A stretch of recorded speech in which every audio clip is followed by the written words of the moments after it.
Good evening and welcome to November 2024 Birds of Essex with me, Matt, and Hey this other Steve, bloke. Who are you? how you doing? Not too bad, Steve. How are you? You all right? Yeah, bit chilly, isn't it? Oh, it said, well, you know what? The last few days have it's just kind of suddenly sort of turned and gone a bit cold. Yeah, I was quite pleased that on Thursday my heating finally got fixed.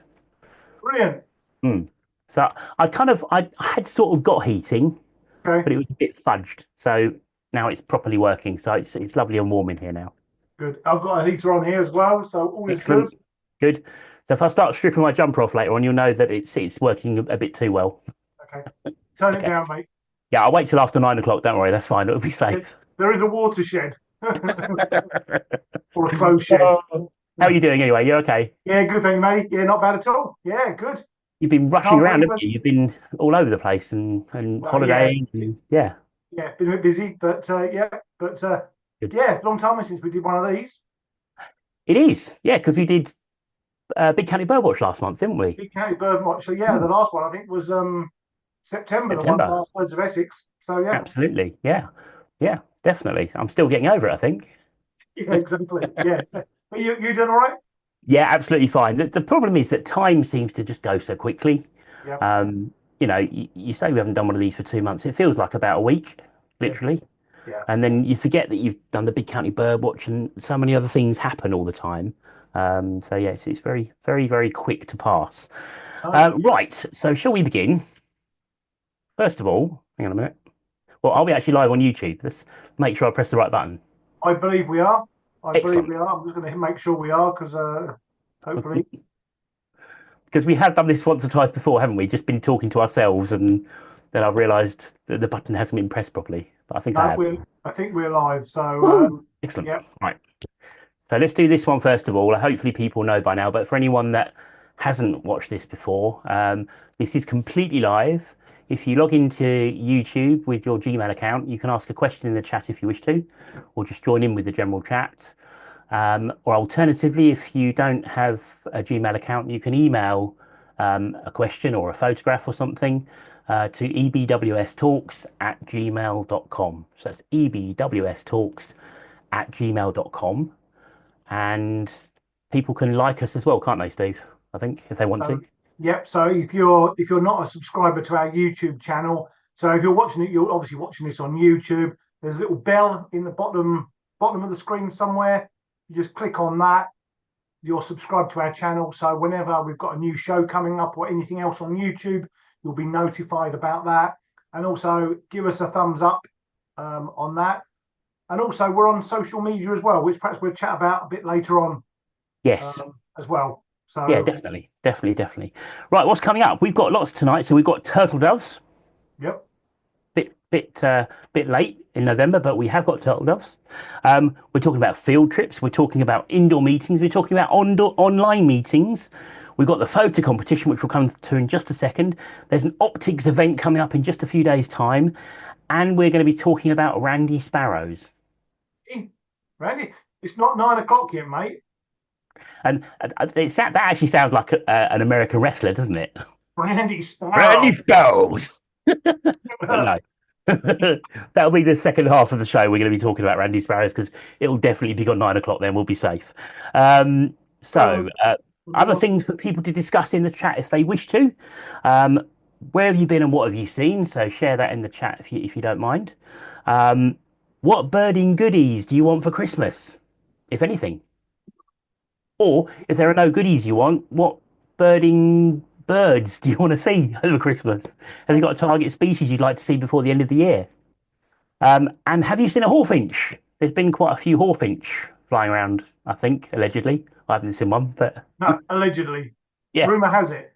yeah, rumor has it. I think Hawfinch might feature on our county roundup later in the show. Oh, okay, excellent. Well, if anyone has seen hawfinch on their local patch or garden or wherever, let us know in the chat, please. That'd be great. Yep. Right, so we're going to do photo competition first of all, if I can Do find it. Here that, we and go. then we'll say hello to everyone that's watching tonight. Absolutely. Let me just do this quickly first because the photo competition, the final of the Autumn 2024 for bird photography competition. Can you see the screen, Steve? I can. Yep. Lovely. Excellent. So, voting is still open in the final. Voting closes at 8:15 this evening. So you've got just over half an hour if you want to register your vote. So the easiest way to do this, if you go to our website, ebws.org.uk, on the front page of the website, one of the first stories as you scroll down is going to be this. Click on the picture, and you can then come to this page, and then you can simply click the link here. You've got our four finalists, which are Redback Shrike. Nice. That's rather nice, isn't it? Lovely. Yeah, I like that. The light on that is gorgeous. Hoopoe, a hoopoe Oh, on a roofie, which is again nice. stunning sky. I think it's almost like they. I wonder if that was taken on the same day almost. It's beautiful sky, incredible. That's when we had nice weather. Do you remember that? Well, yeah, I can't remember that.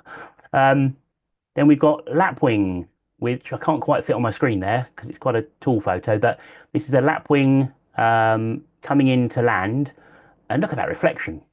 Nice. Gorgeous. Yeah, really nice.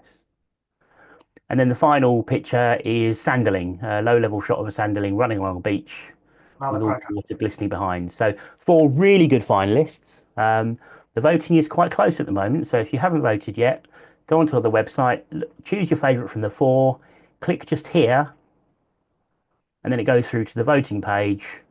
You simply choose the one you want to click on. So you could click on Lapwing or Hoopoe or Redback Shrike or Sanderling, of course. Once you've chosen the one you want, you click vote down the bottom. Um, the results at the moment are being kept a secret. Ooh, Ooh, no one knows. only Matt knows. Only me. Yeah. So if my internet connection goes down in the next half an hour, no one will ever know. There you go. I'll have to choose. Yeah, it'll be up to you. Yeah.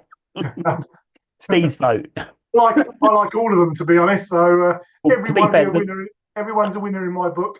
I was going to say I think the one you really like the most isn't in the final, is it? I don't think, but we're not going to name any names. So No, that could be a really shock winner. exactly. And also, I've got a brown envelope with 50 quid here, so Oh, really? that Oh, that wow. will sway Unbelievable. I don't get brown envelopes with 50 quid in. it. I normally get a brown envelope turn up saying you owe me 50 quid with a little red reminder in it. Brilliant. Anyway, right, so that's that. Okay, so first of all, are there anyone to say hello to? There's lots of people watching tonight. Nearly 50 people watching the show tonight. So thanks to all those who are watching. Because to be fair, as Richard Chews just mentioned, there's normally a lot of old rubbish on Saturday night TV. So he said that we should be much better. Dancing and stuff. Dancing, football. I don't know what Oh, else is can't on. do football sitting down. No. But good. Look, So, there you go. so we've got lots of hellos. We've got Mike O'Hanlon, Pete Dwyer, Graham Me, Nick Warner. Tim Davis is watching from Scotland. Or I bet it's snowy. Oh, it's snowy up in Scotland, isn't it? Mm. Paul Everett, Andrew Brown, Paul Daughtry, Tony Pickett, Susan Pembroke, Sean Mulqueen, Brian Cox, Rob M. I think what Nick Lay, Ron Furman. So yeah, good evening to everyone that's watching. That's like a who's who of Essex birding, isn't it? It is. Yep. Wow, excellent. Yeah. Hello, everyone. Thanks for watching. And yeah, we really appreciate it because obviously we're not normally on a Saturday night, so we seriously appreciate you taking the time to watch us. So thanks. We do. Yep. Right, before we carry on with the rest of the show, we've got a little bit of sad news. I'm going to pass across to you, Steve, for this. Yeah. I mean, I know probably some of you have already heard that our senior recorder and good friend Mick Tracy sadly passed away a couple of weeks ago. Bit of a shock, to say the least. Yeah, he did an amazing amount of work for the society. I mean, obviously, we get a lot of records. I think we get over 250,000 records in every year. Mick's been dealing with those for quite a few years now. Massive job, and he was a lovely guy. Hmm. Just a gentle giant was Mick. You know. Definitely. I mean, the report obviously goes out every year, and all the data that's in that report was kind of processed initially by Mick. So as Steve said, hundreds of thousands of records. And he filtered through, siphoned out anything that wasn't right, siphoned out all the duplications, checked all the locations were correct, all the grid references and everything. So He did an awful lot of work, and he was also a really nice guy, as Steve said. When we had our committee meetings, we'd all be sitting around and seriously discussing something, and Mick too. Then every so often he'd just interject with a comment that would just have everyone in stitches, wouldn't he? His sense of Yeah, humour was fantastic. And yeah, he'll definitely be missed by all of us committee members, and also by the birding community in Essex because he was such an important part of it. yeah, So yeah, our love and best wishes go out to Mick's wife and family, absolutely. and all Yeah, his nearest and dearest. yeah, absolutely, Matt. Yeah, can't say more than that. Really, it's just another shock. Yes. Okay, right, moving on. So we've got an extra talk coming up on Monday. Let me just see if I can bring this up quickly. Hold on. Where are we? We've got to talk about. Sorry, I'm not very well prepared here. I thought, you know what? I said beforehand, I thought I'm very well prepared. Everything's ready, which it kind of is, but now I Yep. can't remember where I put it all.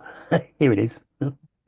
Okay. So Zoom and share. Whenever we say we're prepared, it normally goes belly up. Mm. So, yeah, So this is a talk. This is an additional talk to the current schedule that's been published on the fixture cards. We have put this onto the website. So if you log onto our website and look at the events, the details of this talk is on there. Um, and this is on wild bird legislation in the UK. It's been given by Howard Jones from the RSPB. This is a talk that Paul Everett, our new indoor talks organizer, has organised, and he'll be running the talk on Monday. So it's Monday evening from 8 o'clock on YouTube. Um, the link is already on our YouTube channel. And I think there's also a piece on our website which has got a link to watch the show as well. And we'll be sending something out via social media tomorrow also. So if you want to watch this show, tune in on Monday evening at 8 o'clock via YouTube. And I think it's going to be quite interesting actually. yeah, it should I'm be a looking good forward one. to it. That should Yeah, it's something a bit different, isn't it? absolutely. I thought Howard Jones was a pop guy from the 80s Maybe it is. I don't know. Maybe he's doing something else now. who works for the RSPB now. Yeah, you never know. You never know. That'd be amazing if it was, wouldn't it? Oh, do you know what? It'd be superb. You're probably too young to remember Howard Jones. Well, I do remember. Actually, I'm only a year younger than you, I'll have you know. I'm giving you a compliment there, mate. That was like I say Howard who? I've no idea. Oh yeah, sorry. Should we try that? Actually, no, don't worry, don't worry. Yeah, so that's on Monday evening, 8 o'clock on YouTube. So go on to YouTube, search for Essex Birdwatching Society, and it's in the upcoming events. It should be the next upcoming event once we finish tonight. And so that's going to be really good. And thanks to Paul for organising it. It's his idea, really good idea, something a bit different, Yeah. and hopefully people can tune in and enjoy that talk on Monday evening. And like you say, it's an important subject. So looking forward to that. Absolutely, definitely. We've also got coming up on Tuesday. This is a really packed week, actually, isn't it? Got a Very, busy old week this week, yeah. yeah, really busy. So we've got this coming up on Tuesday, and this has been organised in conjunction with our friends at Viking Optical in Suffolk, and they have kindly organised Toby Carter, who's a Zeiss representative, to come along to the Old Hall Cafe near Southwold. And this is happening on Tuesday afternoon. So we're all meeting at 2 p.m. and it's running until 7 p.m. Uh, a lot of people have already registered an interest in coming, so I've sent information out by email. But for anyone that wants to come, you can literally just rock up and come along to this. So it's the Old Hall Cafe. It's at Raydon near Southwold, Tuesday the 26th, 2 o'clock in the afternoon. We're running till 7, and we're going to be looking at the new range of Zeiss binoculars in the afternoon. We're going to go for a walk in the nearby marshland and near to the river, see what birds we can find. Then we're going to come back, have some refreshments, which Viking have very kindly offered to provide. And then we're going out again when it's dark. And in the dark, what do we do in the dark, Steve? Thermal cameras, mate. Woohoo! Thermal imaging cameras. So Yes, Zeiss, I've got an amazing range of thermal cameras. So we'll go out. Hopefully we can find, who knows, woodcock, jack snipe, that'd be nice.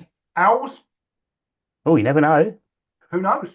Hmm. Mammals, great for mammals. They're really good for mammals. So Yeah, yeah, foxes and hedgehogs and badgers and goodness knows what. So, It's just no, or you know what? If there aren't any birds or animals, we'll just look at each other in the dark. That'd be quite funny. do you know what? I do have one of these items of technical, and they're very good for testing people's thermal, whether their coats are very warm or not. Oh, okay. You can You see can what tell you can. me. They're really good for seeing whose coats let out the heat. Oh, that's clever. Okay. All Mm. right. We'll have to have a look at that. Excellent. And I will Looking forward just to that. mention this is not our graphic. This was done for us, but there Yes. is a. If anyone spots the spelling mistake on there, please. Oh, hang on. Hang on. I didn't notice. Oh, the lastest. Yes. So it's not their last binoculars. They're bringing out other ones. Well, you don't know. Maybe this is it. Maybe this is Ice's final event ever, and we're going to be the last people to try their lastest binoculars. You know what? I hadn't even noticed that. Well done. It's fantastic. And then we've also got, two other things. So try and do them in order. This one is the Essex Field Club have got an exhibition and social event. It's on the 30th of November, which I think is next Saturday. And it's at Wat Tyler Country Park in the Green Centre, I think is that. It's behind my camera. That is the Green Centre. Yeah, at what as Matt says, at Wat Tyler Country Park. Yep. Um, So the public event, sorry, but apologies. Public is from 1 till 4. And they're going to be having all sorts of things there. So you can see down the bottom, Essex Woodcarvers demonstration, archive tours of the Essex Field Club from the Essex Museum of Natural History in Stratford, and so on and so forth. So we're going to be there as well, aren't we? we're going to Well, not. be there. I think like the Essex Moth Group normally go. Yep. Um, there's I think Bird Aware Essex may will be Okay. there. Cool. I think. So yeah, it's as Matt said, it's an annual event. Really worth going. Lots of different societies and conservation organisations all Yeah. in one room. So I've got a funny feeling. I think Jerry might be manning the stall for the Essex Birdwatching Society next Saturday, and I'm not sure if there might be others going along to help as well. So our stuff will be there. We've got a nice selection of pre-owned books as well that have recently been donated. So might be an opportunity to have a look at those as well. And it's just a nice area, Wat Tyler, isn't it? absolutely, yeah, Yeah, good place. yeah. So if you're free next Saturday from 1 till 4 in the afternoon, just turn up there. I think it's free to enter. So yeah, just go along and have fun. And then the final thing that's happening, if we're all still awake by then, is on Sunday the 1st of December at Chatham Green, which is near Chelmsford. There's a ringing demonstration. Now this is limited numbers, and I think we've got about one or two spaces left. So if anyone wants to come along to this is going to be David Wilkinson and the South Essex Ringing Group. Um, the location, I'm not sure exactly where. I'm going to send out details by email to all those that want to come along over the next few days. Um, but they've had some good stuff recently. I think they've had some winter thrushes, they've had redpoll, they've had brambling, they've had all sorts of bits and pieces in the net. So if anyone hasn't seen ringing before, it's a good opportunity to get up close and personal and find out what it's all about. And even for those that have, it's always different every time you do it, and it's an opportunity to see these birds in the hand and just to find out a bit more about ringing and why it's done. So if you want to come along to that, if you send us an email to either the ebwstalks at gmail.com or info.ebws@gmail.com. All right. And that's it. That's a lot in a week, isn't it, really? Lots of That's stuff. good. Yeah, Yeah. Pete Dwyer's just messaging. He's our membership secretary. He'll be joining Jerry at the Green Centre at Wat Tyler um, on Brilliant. Saturday. And then, Brilliant. I think so. Nick Warner's just said yes, please book me in. So if you email Matt Nick, then he will book you in and send you the details and all that stuff. Yes, please. Yeah, send me an email. That'd be great. Right, we've got a quick video to play. So there's a couple of kind of appealy things going on now. And I don't know if I can get this to work. Hang on a minute. Hopefully I can. Here we go. Right. Tell me if you can see kind of a YouTubey screen. Can you see that? Yes, it can. Yep, good. Lovely. Right, so I'm just gonna hopefully this will work. I don't know if you'll hear the sound. Can you just give me a thumbs up if you hear the sound, Steve, when I start playing? Hold on.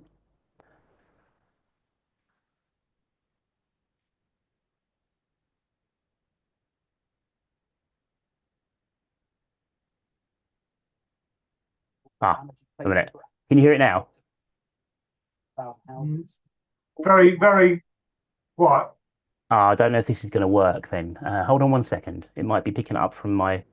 monitor. So let me just turn the volume up. What I'll do, I'll start again quickly.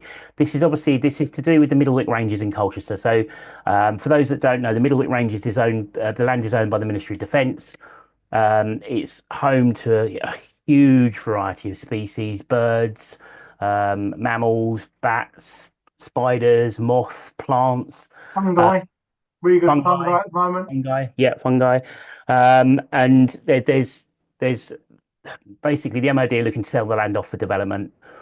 People may be aware of this already. It's been in the national news, but there's a very strong local nature group in and around Colchester that have been campaigning for many, many months to try and save this area. It's really important habitat. There's a huge variety of habitat, including acid grasslands. So, it's some unusual habitat for Essex as well.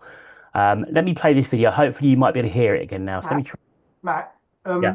Dave Bissett's just messaged in. Is there a subtitle option?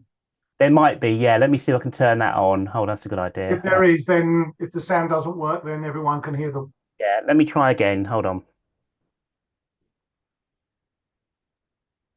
Middlewick Ranges is one of Essex's really last big biodiverse green spaces. So you couldn't pick a more damaging place to put houses, to pave over, to put 1,000 houses. We've got 1,480 species of invertebrates, and those are only the ones we know about. Of those, over 10% have got a conservation designation. So really rare. Some of them you can only find at Middlewick in Essex. The campaign's now gone national with Bug Life's help, alongside RSPB and Essex Wildlife Trust. And this is a site of national level value. One of the species is an example of the national level value, a nightingale. So right here, we're sitting on one of the top 2 sites in the UK for nightingale.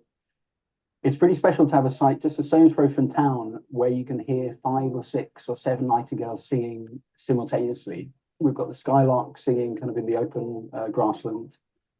We've got the incredibly rare barbicel bats that are almost certainly now breeding in Birchbrook woodland. We know they're breeding just a stone throw away in Donlan Woods, Triplo-side. And I mean, the fact that we've got an area of this size is really quite remarkable. There's so few of them, and where we do have these grasslands, they're very fragmented. They're apart from each other. So if we lose a species from one of them, it can't necessarily be repopulated from another. But as you start to appreciate the environment that you have here, that many of us probably just take for granted, just driving about, and you start seeing more. You start seeing more of the wildlife, the birds, the invertebrates, all sorts, and we need to protect it.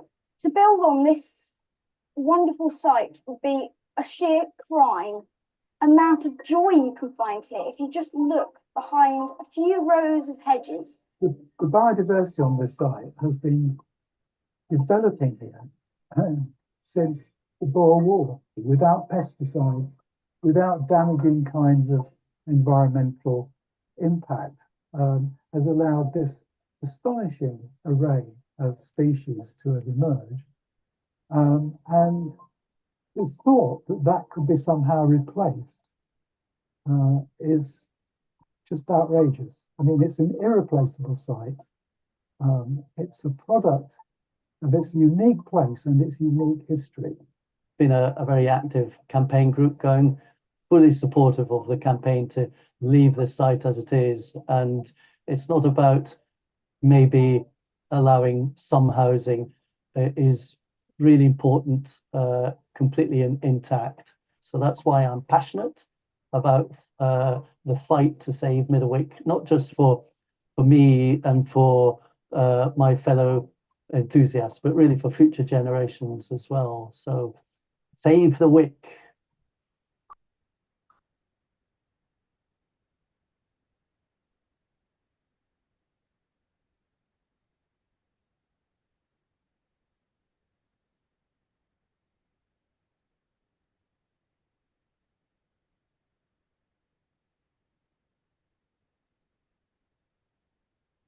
Really good.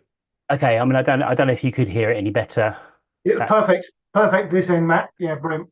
Oh, and thanks for the suggestion. Sorry, I didn't catch who it was for putting the subtitles on as well. So, yeah, I mean, basically, this area of land is massively important in terms of natural biodiversity, habitat. and the the species that it supports. And we've already put our support behind the campaign as well. Officially, the Essex Birdwatching Society have done that. And there are ways that, or there is way, sorry, there are ways, bad English, that you can help as well if you wish to. So if I just share the next screen very quickly, this is the Bug Life website. So if you go onto the Bug Life website, don't do Bugs Life because you'll get an animated film by Pixar, although it is very good. But go to Bug Life, and they've got a whole feature here about the Middlewick Ranges. You can click on various links here to read some documentation in more detail. You can sign a petition to support the campaign to save the ranges, and you can also fund the legal campaign. So I think they're trying to raise. It was £10,000 originally. I think the target then shifted to 20. I'm going to click on this and see what it's on at the moment. Yes, it's on 12/2, and they've got 19 days to go. So they'd like to get to 20,000. And this is really to help pay for legal representation to fight, to fight for this area to be saved. So if you wish to put your name against the petition, you can do that. If you do wish to support them financially, you can do that. Or if you just want to read about what's happening, you can go onto this website and have a read of the documentation. So yeah, I think it's very important, and we just need to save this habitat, don't we? Really, if we can. Absolutely. I mean, Andy Goody, who's involved with Saving Middlewick, has just said, thanks for playing the video. It helps to spread the word because, being a North Essex site, a lot of people maybe in South Essex don't know about it. I mean, Richard Tubes just messaged to say that it's an amazing site. He's never been, but he's been following it for quite a time. So yeah, if it just makes people more aware, then it's got to be good. And as you said in the video, it's just an amazing wildlife site. So, and I mean, some of the stuff I've been reading, obviously I don't know all the details, but it appears that some of the reports that have been going across, the eco reports, haven't necessarily picked up the stuff that we know is there. Breeding skylarks and the nightingales and so on and so forth, and all the various smaller animals, the invertebrates and the plant life. It's just so important because if we tarmac and build over all this land, what are we leaving to the future? People in 50 years, 100 years, what are they going to have to look at? It's so important for everything. So yeah, please have a look at that if you can. The other thing, while we're on the subject, something fairly similar. Let me just share this one. We did talk about this a couple of months ago, I think.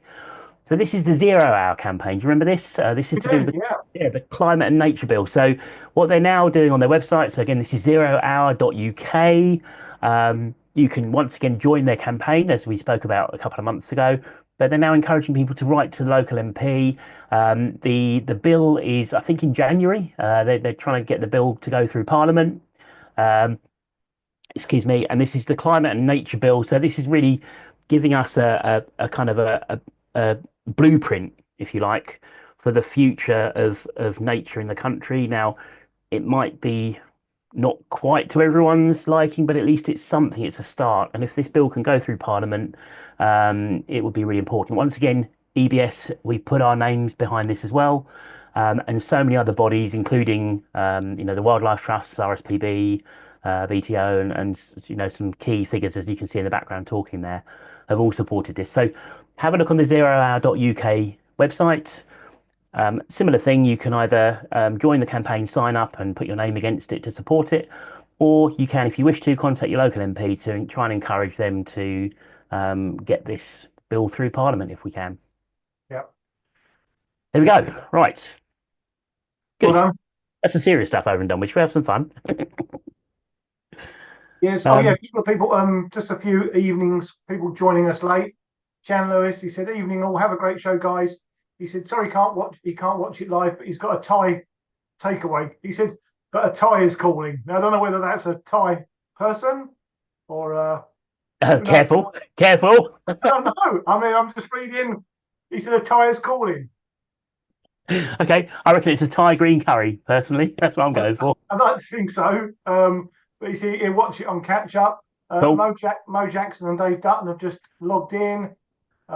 Susan Pembroke, she says she's a member of Bug Life and she signed and donated to the Middlewick campaign. It's just an important and local site. So well done, Susan. Thanks for that. I think very briefly as well, something like this. I mean, this it kind of sets a precedent both ways, doesn't it? If no one really bothers about, and I know it's not the case because many people are bothered about it, but if no one bothered about things like this, it would just go through, and then it would happen elsewhere. So if we can, save this site, then it could set a precedent for similar things that might occur in the future in different parts of the country to hopefully be successful. Yeah. And Nick Warner's just signed up. There's 16,633 so far. So Brilliant. let's see if we can up it a bit tonight. Yeah, good. Then also, just quickly, Matt, sorry, just to interrupt. Tony Pickers has just said he's not sure if this is allowed or not, but his wife Karen would like a pair of beginner bird watching binoculars. If anyone's got a pair for sale, maybe they could email you and you could pass on the details. Yeah, I've got an old pair in the car, 500 quid. There you go, Tony. Everyone's a winner. No, yeah, definitely. If anyone's got some old binoculars they don't want, just to start someone off, that's a really good idea. Yeah, pop it in the chat, and maybe, or if you want to, you can send your email details into ebwstalks@gmail.com. Don't put them in the chat for obvious reasons. And if you're happy for me to do so, I can pass them on to Tony. So yeah, that's good. And then we just got a quick hello from Kieran Barrera, who's watching in East London, all nice and warm. So excellent. Hi, Kieran. How you doing? Right. That's it from me. So we did have the Big County Birdwatch last month, didn't we? We did. Only just less than a month ago. Three weeks ago? A month ago. About that, yeah. 3 weeks ago, I think. Yeah. So it's very, very quickly. This is kind of the final results, and we'll whiz through these because, as always, we're running a bit late. We've got Paul. We've got Mark to bring in a bit later on, haven't we? We did tell him 8:10, and that's kind of 4 minutes away. So we might be a little bit later than we said. But very quickly, there were 108 entries in total. 34 locations were covered. 146 species were seen over the weekend. Top person, what it's worth. Oh, hang on a minute. Is that on here? Oh, there we go. Clicking the wrong column. So it was you, Steve. 111 species you saw. Well done. Good. All heard. And then Richard was in there as well, which is good. Toby and Ben Mapp, excellent results. David L. Smith, Ben Rumsby, Steve Entwistle, all these people saw really good numbers of birds. So well done, everyone, for getting out and about. Lots of sites were covered. 4, 5, 6, 7 sites were covered by various people throughout the county. In terms of the patch rankings, which I think is really good fun, which one do you think came up first? See, the South Essex always does rather well, doesn't it? I haven't looked at this. I promise I haven't looked at it. No, I don't know. No idea. I'd say I'm just gonna go with Ben at Raynham because I know he had a really good day there, didn't he? But might be wrong. Real Raynham, yeah.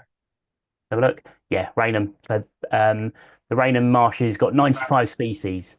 And then Fingering we had 74. Steve Swinney at East Tilbury had 74. That's a great total for. Yeah, normally between Tilbury and Raynham, they get a lot of good species down on the Thames there. Yeah, Toby and Ben had 71 at Raynham as well. David L. Smith had 72 at Fingering Mick Woodruff, 68 at Abberton Reservoir. Yeah, loads of really good sightings on there. So thanks once again to everyone who took part. We've got some news about Big County Birdwatch 2025, haven't we? We'll do that now. Yeah, go for it. So, Big County Birdwatch 2025 is back from the 11th to the 13th. No, 14th, 11th. Yeah. Yes. Well, didn't I? 11th to the 14th of April next year. Yes. So you can expect lots of sort of maybe dawn chorusy type walks, and yeah, we'll have lots of stuff going on as usual.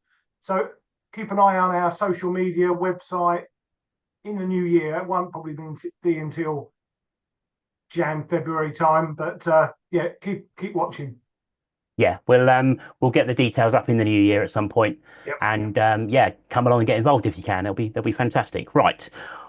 What I'm thinking, Steve, because we're running a little bit late, and we did say to Mark 8:10. So if we swap, should we bring Mark in now, and then we can cover the other stuff later on. Right. Great minds. I was thinking exactly the same thing. So yeah, cool. First of all, let me just load up. So John Ward, as you know, he always does a mindful moment video for us, which is fantastic, and we thank him so much for that. This month we've got 2 videos from him, which is good. So the first one, I'm hopefully about to play. Maybe, hang on a minute. I've just got to find it quickly. Here we go. And it's in here. Right. Can you see a screen with a turtle dove on? I can. Excellent. I'm going to press play. Hopefully the volume should work on this as well because it's direct feeding. So hold on.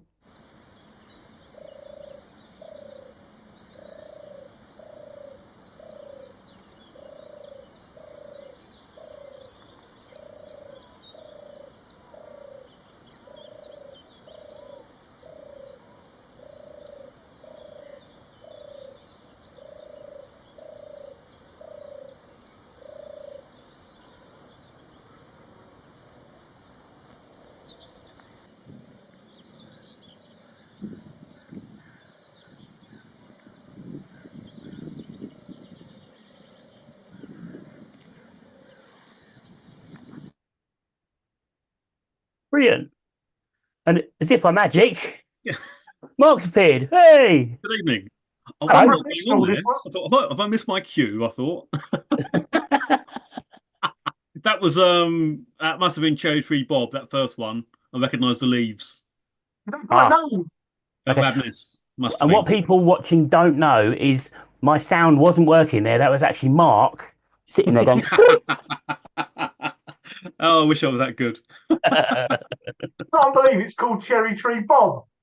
Well, that's my name for him. I don't know why. I love that. That's Love hilarious. it. How you doing, Mark? I'm very well. How are you?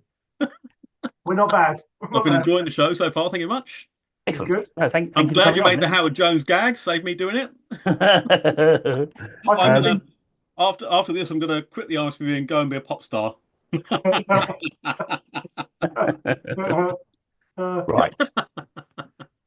You're on today to give us a little bit of a roundup as to what's been happening with the old turtle doves this year, because it's kind of, for a change, it's kind of sort of positive news, I think, isn't it? Pretty much ish. Well, indeed.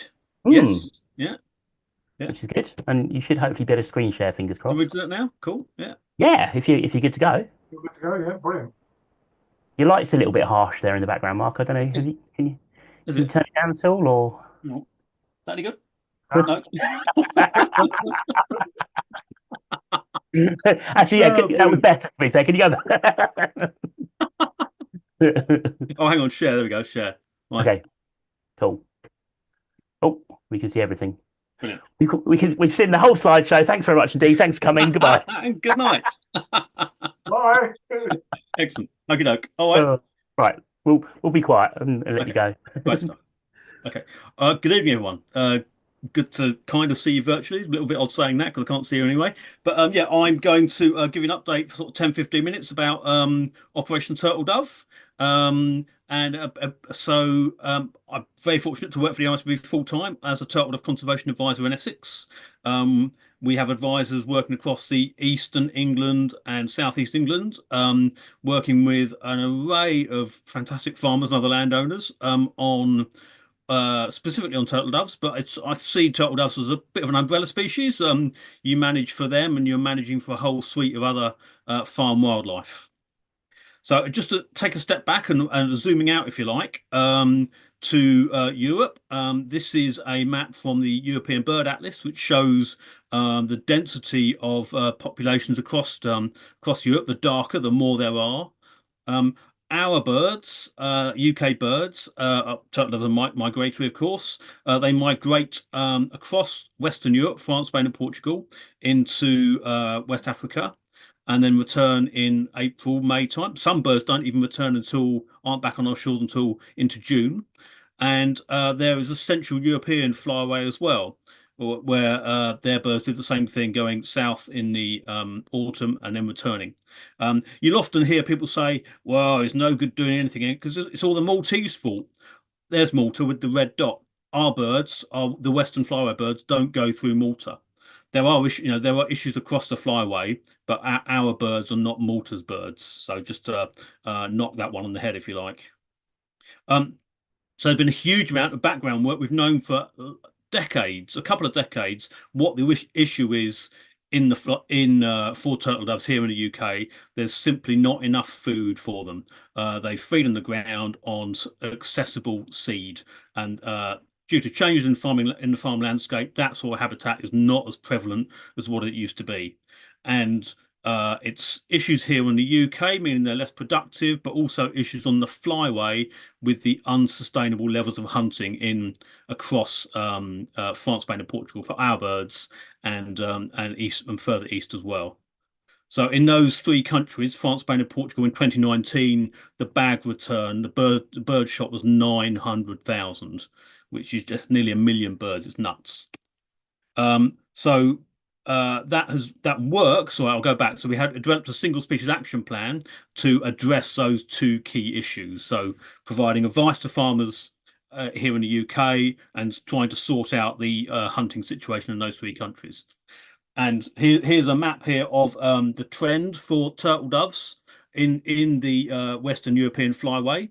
And in 2021 was the first year that there was a zero harvest of turtle doves in those three countries, which came through that species action plan. And so up until then, the population had declined by 40% from 1998. On the back of that zero harvest, which was at its lowest ebb, within 2 years, the population has gone up 25% in the Western Flyway. That's 400,000 birds, which is amazing. You know, when you think back, sort of go back 15 years and say, okay, we've got to stop 3 countries where shooting is endemic. We've got to stop them shooting. That's a massive undertaking, but it's been achieved. You know, so there's now been 4 years where these birds have not been shot. The same can't be said for situation in the central and eastern flyway. The rate of decline is not as steep, but it's still at 40%. But we're not seeing the uptick that we have done in the western flyway. So that's really good news. That 25% increase. That's a really good story to tell our farmers and other stakeholders that the corner feels like it's being turned.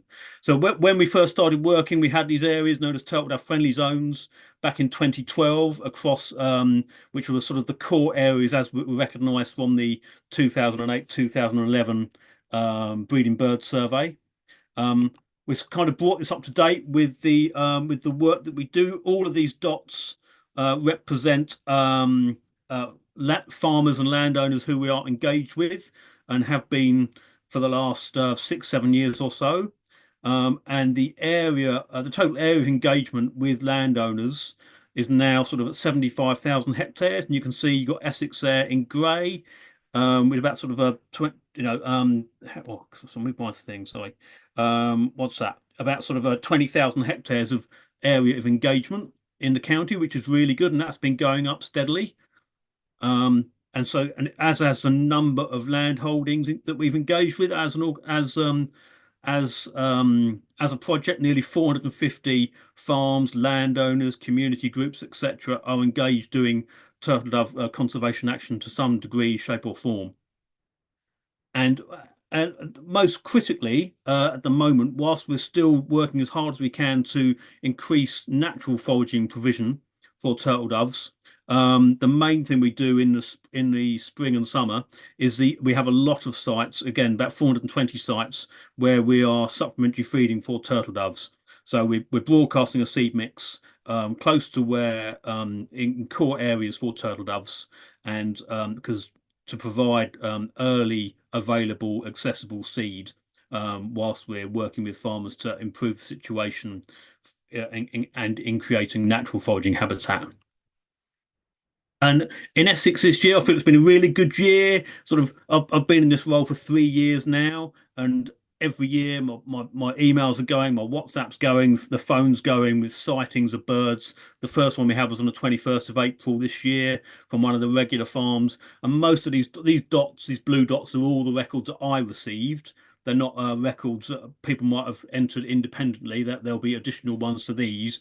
But this is just goes to show sort of the that we've got sort of half a dozen or so core areas. We've got the Foulness, Wakering Stairs area, the Radness area, Fingering Hoe, Blackwater, Bures area near Halstead and over in the Rodings as well. There seem to be like the 6 hotspots where we're getting a lot of records and good levels of farmer engagement. But those orange hashed areas are sort of kind of like my adopted turtle dove friendly zones now.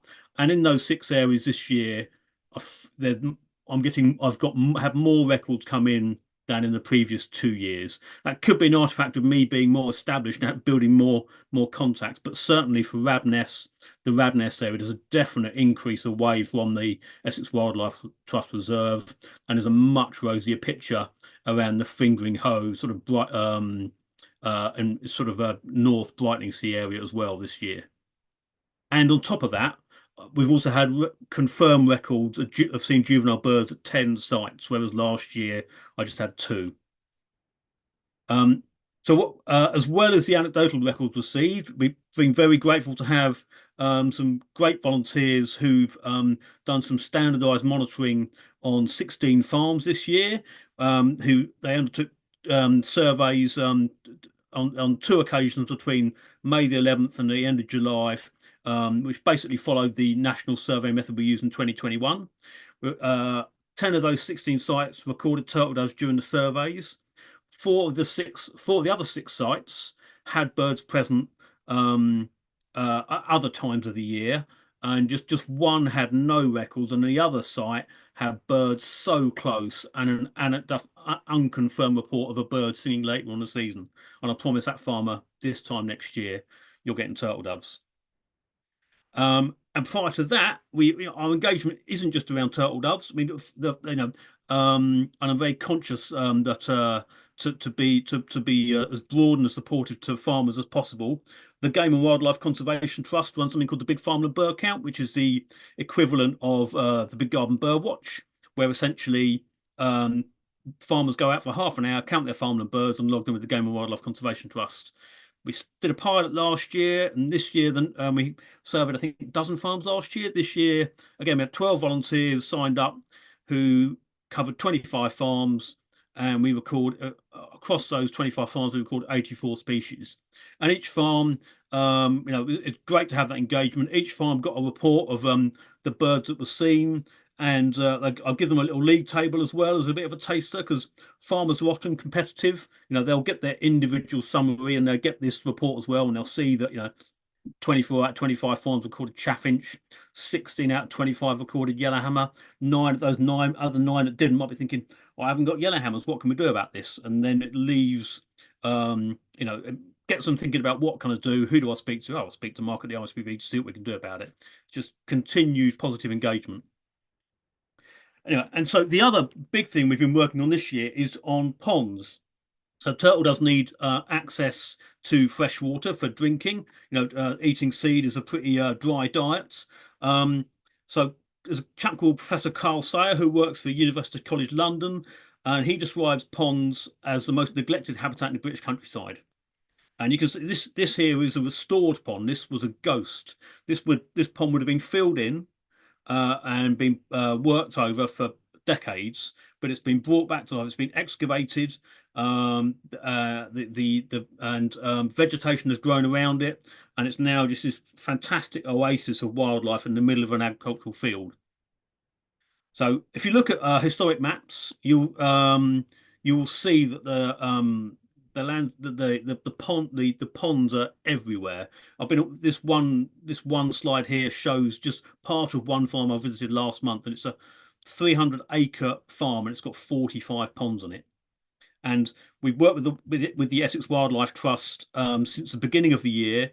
Again, with volunteers, we mapped all the ponds from the Ordnance Survey map from the late 19th century, and there are over 17,500 ponds in Essex.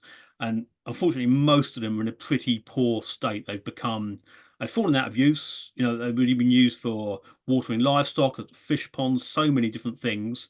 But again, changes in farming, ponds don't serve that purpose. There's very few livestock in the landscape now, certainly in our landscape, and they've fallen out of use and disappeared. So if you just keep an eye on the ponds to the right of Lawns Farm there, we just run a little roll through to the modern day satellite view and see how they disappear. There we go. They've all gone. There's some of them there are still, but those ones in that brown field have disappeared completely and are ghosts. But many of them are dry and terrestrialized now. But they can be brought to life. That's the great thing. This is again a story of hope. There's this fantastic guide that UCL and the Freshwater Habitats Trust produced, which is free to download. Gives you all the details about how to restore and create ponds, and it brings back so much life into the countryside.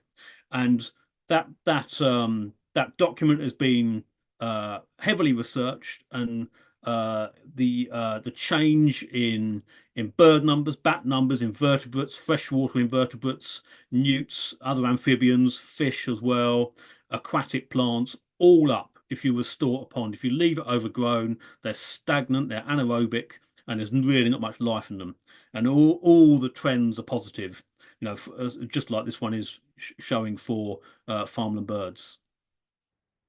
So what we have been doing is we've ran events with farmers to invite them to demonstration days. The chap on the right on his own is Carl Sayer, the professor, who's came along and advised farmers about the top tips for pond restoration, which is essentially remove the trees from the south face, let the light in, and dig out the sediment, and you will bring that pond back to life.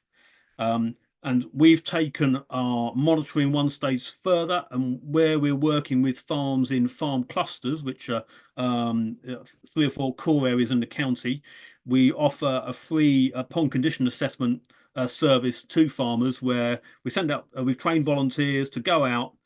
We've got a survey app which we can record all the data for each pond on a phone. There's a pond in there somewhere, and then provide the farmer with a report as to show which are the best ponds to restore and where the best funding is to get that work done. And it's just one example. I was looking at this pond here, the little blue dot. I was looking at it on Friday, yesterday, yes, that's right. Out doing some work with Paul and David and Tim, and this historic pond looked like that 2 years ago. The farmer here, who's a guy called Joe Gray, loves restoring ponds. Got to work in it last autumn, and it now looks like this.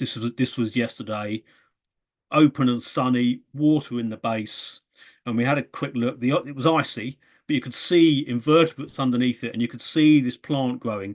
And this is water crowfoot, which is a common plant, but it wouldn't have been in that picture on the left because it would have been dry and barren underneath. But now there is this water crowfoot coming through, and it's just a first step in colonization. And this time next year, it's going to look like that, which is amazing. Yeah, there we go. Oh, that was superb. Fantastic. Do you know what? I had no idea Essex had that many ponds. A lot of ponds. Yeah. I mean, I guess it's just changing, as you said, changing agricultural practice that's caused most of them just to sort of, fall away. But that's incredible. That picture at the end, I mean, that's that before and after. Yeah. And that's I mean, a journalist license, but that pond with the water crowfoot was another farmer. He's just mad for ponds. He just digs them all the time. And that one was 2 years old. He dug it from nothing, and this water crowfoot had just appeared. It's lovely. You see a pond full of water crowfoot. Oh, beautiful. Oh, yeah, absolutely. The thing is, I mean, coming back to the turtle doves, and obviously it's fantastic that they appear to be, bouncing. Well, they're not appear; they are bouncing back in the area, which is brilliant. I think all the work that everyone's been doing across Europe and in this country is just wonderful, and long may that continue, and hopefully these birds will come back in good numbers as they were when we were all young. But the ponds, it's going to be a symbiotic relationship, isn't it, really? Because if you can bring the ponds back as well, it's going to benefit all those species, including turtle doves. So the whole thing kind of links together. It's brilliant, absolutely brilliant. No, really, really good. So I mean, the key thing for turtle doves is food, and the challenge in Essex is on heavy clay, and farmers who work in the clay. So what you need to do is cultivate the ground to allow for annual arable plants to come out of the seed bank. But what you often get is a massive weed burden. And if you're a farmer, what you don't want is a shed load of weed burden, and it's a difficult sell. Right. So doing ponds is something that farmers like doing, can do, doesn't affect the cropped area, and it's a pathway. It's almost like a Mm. gateway drug, So it's like, so having Yeah. that conversation, so having a conversation about developing that trust to say, come on, let's go for some cultivated margins here, or other options that are going to sort of complete the package to be turtle dove ready. And then the whole thing sort of Yeah, grows and yeah, brilliant. Well, just to let people watching know if they aren't aware already, we had our conference earlier this year, and during the conference we had a raffle, and the proceeds raised from the raffle, some of which went towards providing bird feeders and food for hospices, a couple of hospices in the south of the county. Um, but some of the money we're going to be buying 500 kilograms of turtle dove feed, which I'll be ordering at some point. Mark, I'll liaise with you, obviously, as you yeah, know, and that'll be delivered early part of next year, to be sort of spread down in the right areas, on the right farms, right land, to obviously give these turtle doves a good start when they come back into the UK in the spring. yeah. So yeah, thanks to everyone who bought raffle tickets. Thanks to those who ordered them, through the post. It wasn't just people that came on the day. And the money that you kindly donated in the raffle is going to a very good cause, or two very good causes, in fact. So yes, Yeah. thank you for that. Much appreciated, Matt. It's really kind of you, and thank you to everyone for buying their raffle tickets and getting some good prizes. Absolutely. Yes. Yeah, the prizes, yes. But what do prizes make? Turtle dove feed. And I think, you know what? I think that's brilliant. Yeah. Don't do that again, Steve, please. Richard Shoes asked a question, Mark. He said, do you think that the Western Highway hunting ban will hold? Is it temporary or permanent? So it is. It's called a zero harvest. It's so that the actual hunters were included in the discussions about how have always been part of the process for the amount of birds being for around zero harvest. Sorry, so it's not a complete ban; it's a moratorium, just like whale hunting's a moratorium. So it's called, the technical term, it's an adaptive harvest management. So at some stage, the hunting community need to demonstrate that they can take a sustainable harvest of turtle doves, which Okay. is, to most of us, is a bit mad, Mm. but it will never be, it should never be on the scale that it was. Mm. I mean, nearly a million in a year is just Mad, isn't it? Absolutely mad. mind-boggling. So I can't even imagine what a million, dead turtle doves looks like. It must be horrific. So Yeah. yeah. We did have, also, just coming back a little bit, there's been a couple of emails dropped in, both from Jerry, actually. So he mentioned about the turtle dove feed. So thanks, Jerry, for mentioning that. And he also did mention going back to the Essex Field Club thing next Saturday at Wat Tyler. On our stand, there's going to be some rustic nest boxes. I can't say it, but rustic nest boxes, which will be available for just £3 each. So if anyone wants to help the birds in their garden and put a nest box up, then please pop along to Wat Tyler and pick up a rustic nest box for £3. A bargain. Anything else in the chat for Mark, Steve? Yep. Andy Goody said he's starting his winter farmland survey tomorrow. He said if it ever stops raining. I Thank think you, tomorrow's Andy. all right, isn't it? Just a bit windy, so you'll be all right, Andy. And then Richard Chu again, he's just said, well done, Mark, and everyone involved in this essential turtle dove recovery project. Keep going. So, Is it? and I think we echo that as well, don't we? So, yeah. 100%. I mean, I think. Oh, and then another one, just while we're here. Can anyone volunteer for the big farmland bird count? If so, is it mainly in the North Essex, or are there opportunities in the south? I should have said so. I spoke so fast. Yeah, I mean, we'll certainly want to do the same again this year. That and drop me a line, and I'll put you on the list. Cool. Okay. I just want to echo what Steve said as well. I think since you've been doing this, Mark, your your sort of natural enthusiasm for it's not, you can tell by just talking to you for a few moments that this isn't just a job to you, of course, and just the enthusiasm, the passion with which you speak. I think that in itself is a big part of what engages people. So it's not just the message, it's the way it's delivered. And I think you should give yourself a massive pat on the back for the work you're doing and the effect that it's having. Really You're very good. kind. Thank you, Really mate. good work. Cheers. Well said, Matt. Well said. Cool. All right. And anything else in the chat at all? Let me just have a If quick not, I'm going to boot look. him out. Yeah, do that. No, no, I You think can that's turn it. that light off for definite now. No, Yeah, yeah. no, we're all good. And thanks once again for coming on, Mark. That's a pleasure. Always a Yeah, pleasure. thank you. Never a Appreciate chore. it. Thank you. And do you know what? It won't be long before the old turtle doves are back again. It won't be long. No. Well, you Days know get what? long in 6 weeks' time. Happy days. Absolutely, and we'll be, I know I've put my name forward to do a farmland survey over the winter, and I think you have as well, Steve. Yep. And we're looking forward to lots of ponds coming up as well over the next few months and stuff. So yeah, fantastic, really good work. Thanks, Mark, and Thanks, appreciate Mark. you coming on. Thank you. Have a nice Bye, Christmas, take care. Mark. Have a nice Christmas. Yeah, yeah. Don't say that. It's November. What's wrong with you? We might not be seeing him. Come on, let me go Okay, now. yeah. Come on. Merry Christmas. Bye. Oh my goodness, fantastic. That was superb. Brilliant. I mean, yeah, like you said, I mean, turtle doves are amazing birds, and with Mark's enthusiasm behind it, it's it's brilliant. I think Mark's really good value. I mean, anyone that's met Mark or spent any time with Mark at all, what you see is what you get with Mark. That's what I really like. And he's just, yeah, he makes you smile, he makes you laugh, and he's very, very knowledgeable, and he's very engaging. So I think you got all those things going, which is brilliant. Right, we are a bit behind. Should we rattle through some stuff? So We can catch up a bit now. yeah, activities. Right, very quickly. We had a monthly meeting at the beginning of the month. Let me just share this screen.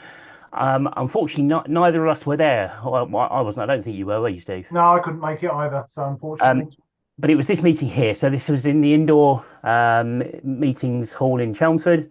And it was a talk by Paul Alistair Collins, who's a professional photographer, about Svalbard and the bird life and landscapes and wildlife that he's seen there. And he shared a lot of the photos as well. I know there was an issue with the projector on the evening. That is something that we're looking to resolve before the next indoor meeting, hopefully. So apologies to anyone who went, that the talk was slightly delayed, but I know we got it going in the end, and I think everyone said they had a fantastic time, and the photography was superb. So that's that coming up. I'll just scroll up the screen while we're here to save time. This is the one I mentioned earlier on, happening on Monday, the wild bird legislation talk. And then underneath, we've got on the 6th of December, Keith Betton from the Hampshire Ornithological Society. He's coming along online to tell us what's going on in Hampshire and the state of the birds there. So that should be a really good talk as well. We'll get links to all of this on the website over the next sort of day or two, hopefully. And if you subscribe to our mailing list, you'll be sent information about the Hampshire talk a week or so beforehand. So yeah, all good to go. That's that. And then we had some events, didn't we? We had an event on Southend Pier.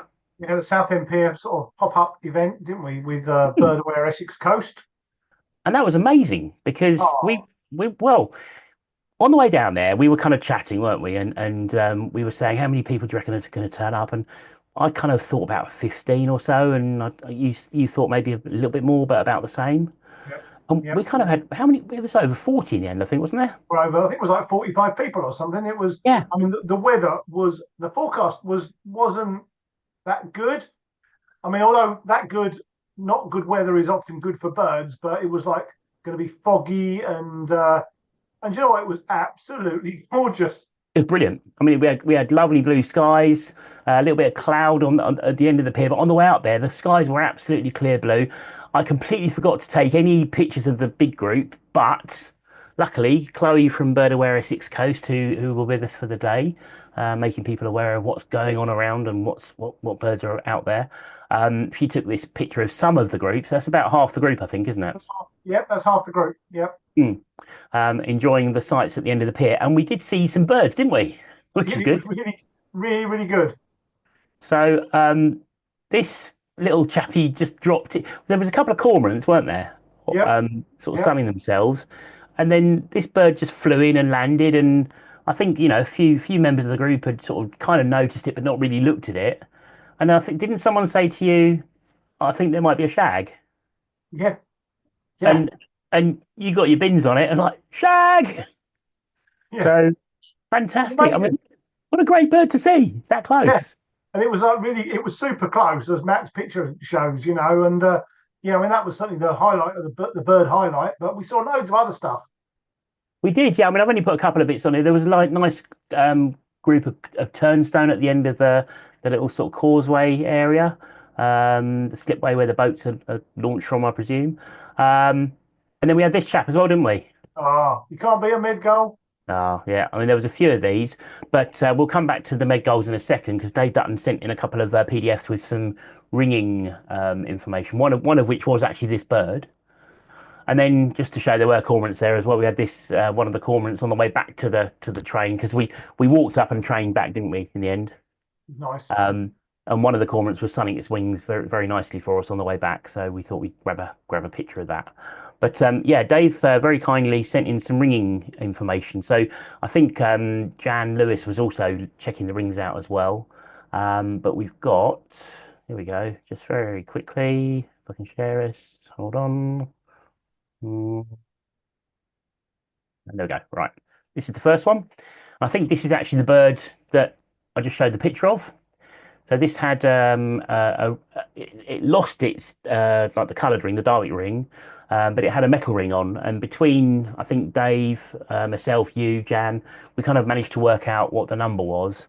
So Dave submitted the information, and as you can see, this bird was ringed for the first time back in 2000 in what's that? Pays de Calais, so Calais, I presume, somewhere near Calais. Yeah, Um, Callum, yeah. and then it kind of tends to pretty much hang out either at Southend Pier most of its life, or back to France a couple of times. So in 2001, 2003, 2004, and then you've got this huge gap. Mm. So it was reported in 2005, and then I'm assuming that no 38 sightings, so that it's not been edited or anything. So Do you there's like think a that's? 19-year gap. Do you think it's when it lost its ring? That's what I was just going to say. I imagine it must have lost its ring. So maybe in 19 years, this is the first, well, this is always the first time that anyone's actually got close enough to be able to photograph the Yeah, metal ring and submit it. yeah. But No, what that means is that this bird, if I can do 2024 minus 2000, I think it means this bird is coming up to its 24th birthday in about 6 days' time, at least. exactly. Something like that. Yeah, 20, crazy, isn't it? 24 years old. In fact, no, sorry, it was ringed in June, so it's over 24 years old. 24 years. Wow. That's mad. I don't know how long Med Goal will survive for. I'm not sure, but obviously at least 24 years. I was going to say it's got to be around then. I would say. I mean, I honestly don't know. That must be getting on a little bit for a goal, I would imagine. But there we go. And then this is the other one very quickly. So this we didn't see pictures of this one, but this was also at the end of the pier.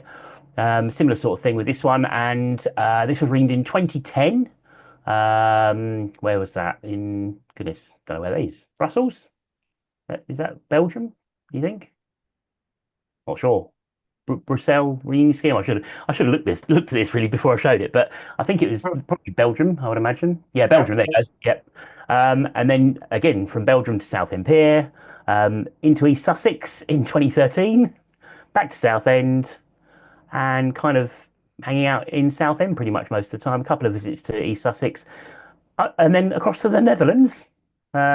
It spent how long? It spent most of the early part of the year in the Netherlands, and then back to Southend again. So yeah, wow. I think they're just A fun to see quick, those things. a quick Google says they live about 15 years. Some birds can last 18 years. It said. Wow. Well, that's what I mean. That's what I had a quick look on Google. I didn't Yeah. go into it in depth, but And yeah, this is why ringing's so good because you get to see not only where these birds go and how they move and how site faithful they can be, which is why some sites are just so important to protect. really. but also you get to see how old things are, and how long they can survive for if they're Yep. lucky and successful. Right, good. That's that. We Then also had yeah, where else did we go? Rutland. we went to Rutland Water last Sunday, We did. which was Yes. our November field trip. It was good. I mean, the weather forecast was meant to be a bit rubbish, and we had a few spots of rain, but it didn't really rain until we left really. So it was a really good day out. Yeah, definitely. Do you want to talk through these pictures, Steve, if I flick through them? Okay, let me just wait to see them. Oh, sorry. There you go. Oh, look, there's a lot of bird watchers. Hmm. Yeah, so this is us. We just checked in at the Anglian Birdwatching Centre at Eggleton. So there's two nature reserves at Rutland Water for those who haven't been. There's the Linden, which is on the south shore, and Eggleton, which is, I suppose, on the west shore. So yeah, we checked in, got our permits, and then we sort of split up into different groups and went off because they've got loads of hides, haven't they? I mean, it's just hides everywhere. So this is us, and I think I think we were looking at a song thrush. Yeah, we were. There was a song thrush in the bush there, wasn't there? And we got to the first. So the first hides, I think you got Dunlin and Sandpiper were the first two that we went to. Yeah. And what was quite good fun was that Steve obviously realised we weren't all going to fit in one hide, so we split into two groups. And Steve shouted out, right, those who want to follow Matt, and those who want to follow me. And I turned around and I think I had about 8 or 10 people following me, and you had about 40 following you. But it did split the group up. So in the hide that I went to, we had a nice amount of room, and you were still able to get everyone to see everything in your hide, weren't you? Which was I good. mean, the good thing about the hides at Rutland is that they are nice, quite big. So although it took a little bit of effort, we got there in the end, and everyone saw everything, Mm. which was good. I've just got a few pictures of some of the birds that we saw on the day. So this was kind of more in the latter part of the day. I think we saw a little Yeah, group of skin, didn't we? that was during the afternoon. Yep. hmm They're quite nice. The light conditions weren't. I mean, it's quite grey and a little bit sort of cold and so on. But the light itself was actually all right in the end, wasn't it? It wasn't too It's good. bad. Yeah, it was Mm. really good. This is when I took out one of the hides. I think the buzzard hide. Yep. And there wasn't an awful lot of variety out there, but this great black gull came and landed. And I just thought, as a size comparison, for anyone that isn't aware of how big great black gulls there, we all know how big a cormorant is. Uh, Absolutely. if you stretch that out, it's kind of the same size, if not bigger, on its Yep. body. Yep. Huge. Huge thing. And then right. That was. Oh, go on. You tell people what that was because Oh wow, you got a picture. So yeah. yeah, I don't know who it was of the group, but I know I think it was a local bird watcher was in the hide, and he said, "I think I've got a small grebe," and it was a long way away, Mm. and so it turned out, as Matt's picture here, Slavonian grebe, but it was miles away, and it was like it came up, you saw it for 2 seconds, and then it was down again. Oh, it was a nightmare. I mean, it was very active and it was right over the far side, as Steve said. At one point, it did kind of pop up next to a great crested grebe for a while, which Cracking. shows quite good size comparison. Because from distance, I know it sounds a bit silly, but they can look similar from distance on the marking, if they're a long way away. So size-wise, you can see this clear size difference. And I think your group had already left the hide when I got into there, and everyone sort of wandered off, and I was left on my because I was trying to get some distant pictures. And there was another birding group, nothing to do with us, but they turned up, and I had my scope on it. And at one point, I think I had about 15 or 20 people queuing, and each time I was having to try and get on this grebe that was kind of up, down, up, down, up, down. It was hilarious. Yeah. And it didn't come up in the same place, obviously. It came No, up in no, different not at all. places. So Not at you're all.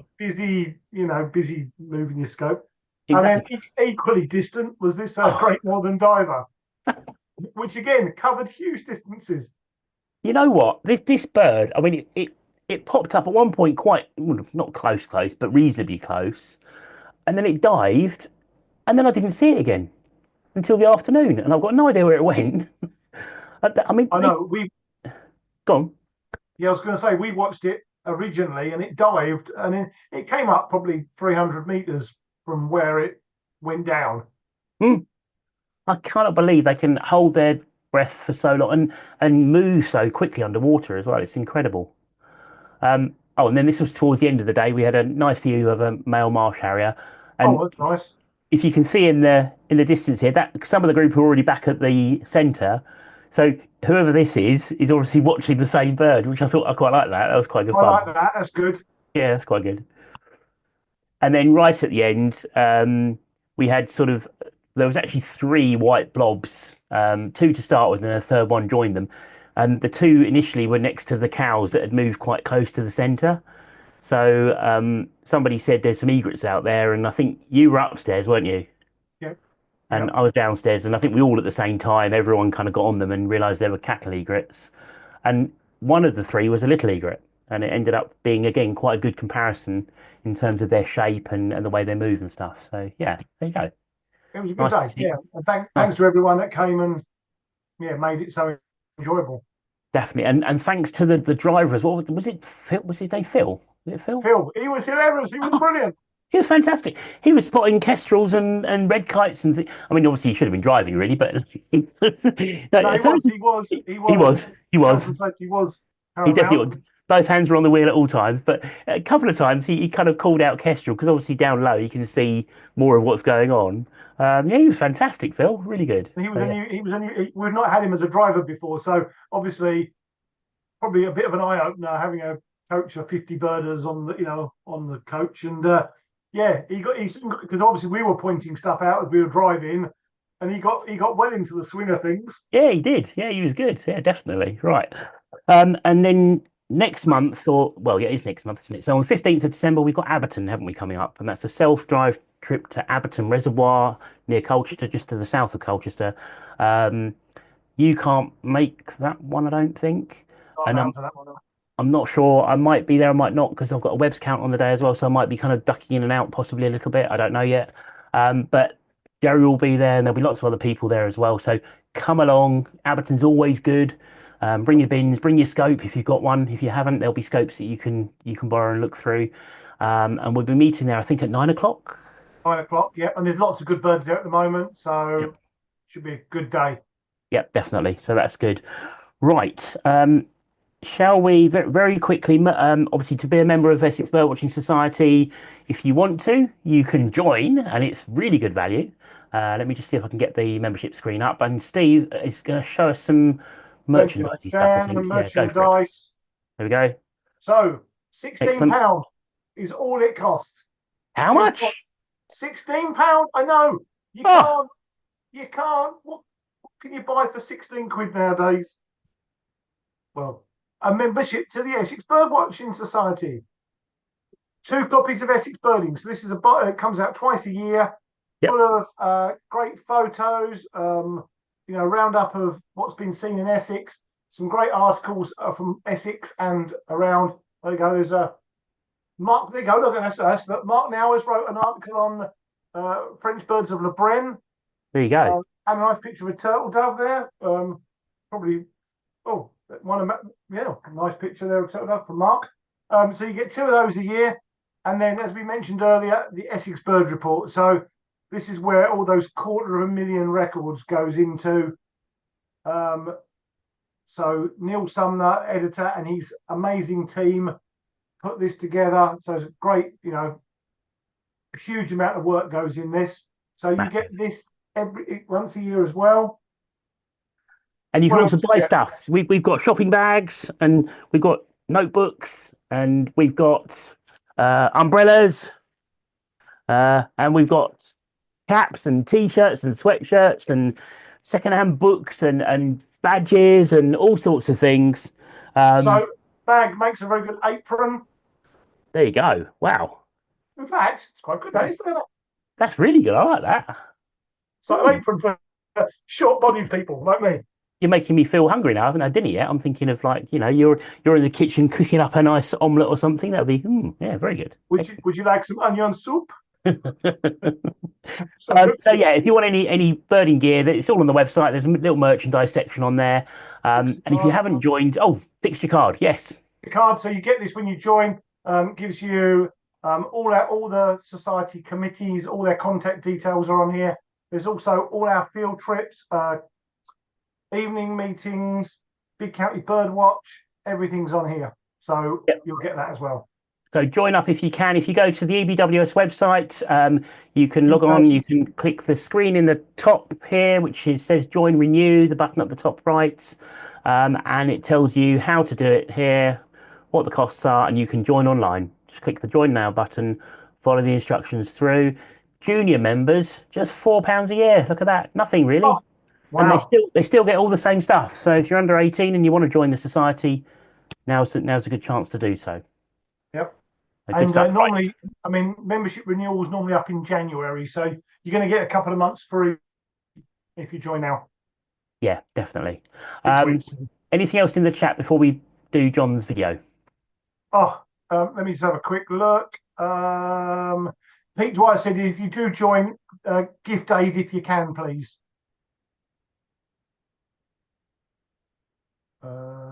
Yep. So what else? Got Steve Entwistle's watching. Oh, hi, Steve. So he's watching tonight. Yeah. Pete Dwight says we've even got members in Cornwall. We've got members all over the. We've got members all over the place. You don't have to live in Essex to become a member. But you know, he's joined. And then Nick Brilliant. Warner told me to get the dinner on. So thanks, Nick. Right, I think on that note, let's have a mindful moment with John. So we've got we need to be calm. 2 minutes and 58 seconds of wonderful calm. Here we go. See you in a bit. See you in a bit.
Brilliant. Superb. Yeah, I love it. I love the slow motion shag diving. You can see like it moved and then up and down. Well, they do say that a shag leaps more than a cormorant, and you can really see it kind of, yeah. Do you know what I Brilliant. think next month, if we if the BBC let us back, we should just get John to do an hour and a half of mindful moment, and we could just sit back and watch. Definitely, definitely. I particularly like the turnstones that were calling like herring gulls. They were really good. And that was obviously at Gunners Park, Oh, the was it? turnstones as well. Oh, I assumed they were the ones at the end of the pier. Ah, maybe okay. Yeah, sorry, sorry, that's what I meant. Oh, I keep thinking, do you know, I get confused with Southend Pier and Gunners Park. Southend Pier is the long pointy thing that sticks out a mile or so into the river, and Gunners Park is brilliant. Okay, shall we have a break? I think you deserve Yeah, I one. think it's been a long Saturday night, mate. Yeah, I know. Right, okay. So we're going to go from the sublime to the ridiculous, as always. And also, voting is finished on the competition. It definitely has, and I know the All result. over. I wonder what the winner is. Oh, I'm There you excited. go. Right, so we're going to have a quick break, 3 minutes. We'll be back in 3 minutes. See you soon. See you in a minute.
Hello.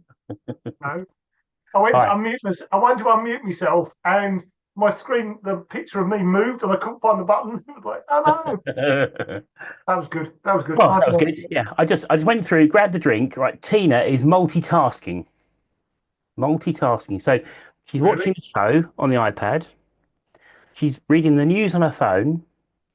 I've got my dinner because I haven't had dinner yet. So I've got dinner waiting for me, waiting to be kind of like reheated or whatever when as soon as finished. And she's got the darts on the telly as well. So it just proves that women can multitask Fuck, 'cause I couldn't do all that stuff. Amazing. I could barely unmute the screen then. So I know. Incredible. I think that's because we've got the heating fixed. So now that our heating's fixed, she's kind of switch it warmed up, off. come back to life. Sorry? Switch it off. Yeah, switch it off. Yeah. Should be so. Anyway, Should be right. sitting there going, so cold. She can't hold her phone. She can't touch the remote control. She can't use the oven. Oh, brilliant. Right, very quickly, we've had another email through from Jerry, and let's just share this screen before we do the results of the photo competition. So, do you want to talk about this quickly? I was going to talk about that later anyway. Yeah. Oh, okay, cool. All right. Yeah, so probably for all you know, Jerry Johnson has been 20 years as chair of the society, and very duly, probably he needs a well-deserved break. So Jerry's standing down as of it finishes in April, doesn't it? I think April. I think so. Yeah, I think so. April time. So we're looking for someone to be the new society chair. So if you think you are chair material, please. There's a very good. If you go onto the website, there's a Matt's posted this advert. There's want of a better word. It tells you basically what's needed, the skills, what's involved with the role, just pretty much everything you need to know. So, you know, obviously we're a very friendly society. You know, you get to work with lots of great people. So yeah, if anyone's wants to get involved, please have a read of this and drop Matt or Jerry an email. Yes, it's on the sort of scrolling. There's 6 news items on the website that kind of scroll in 3 pairs of 2, and it's on the second pair, I think. So have a look at that, and if you do want to get involved, or you know, if you're not part of the society or the part of the committee and want to just join the committee initially as kind of a just an observer, and then you can come on as a helper, and then you might find a role that fits your particular skill set. So yeah, we really want people to get involved with us, because the more people that are on the committee, the more we can get done, and the easier it is to spread the workload and for everyone to get involved and contribute. So yeah, please, if you can, if you've got the time to spare, please get involved. That'd be wonderful if you can. Right, so we've got some photo competition results. Do you want to know who won at all, or are you still there?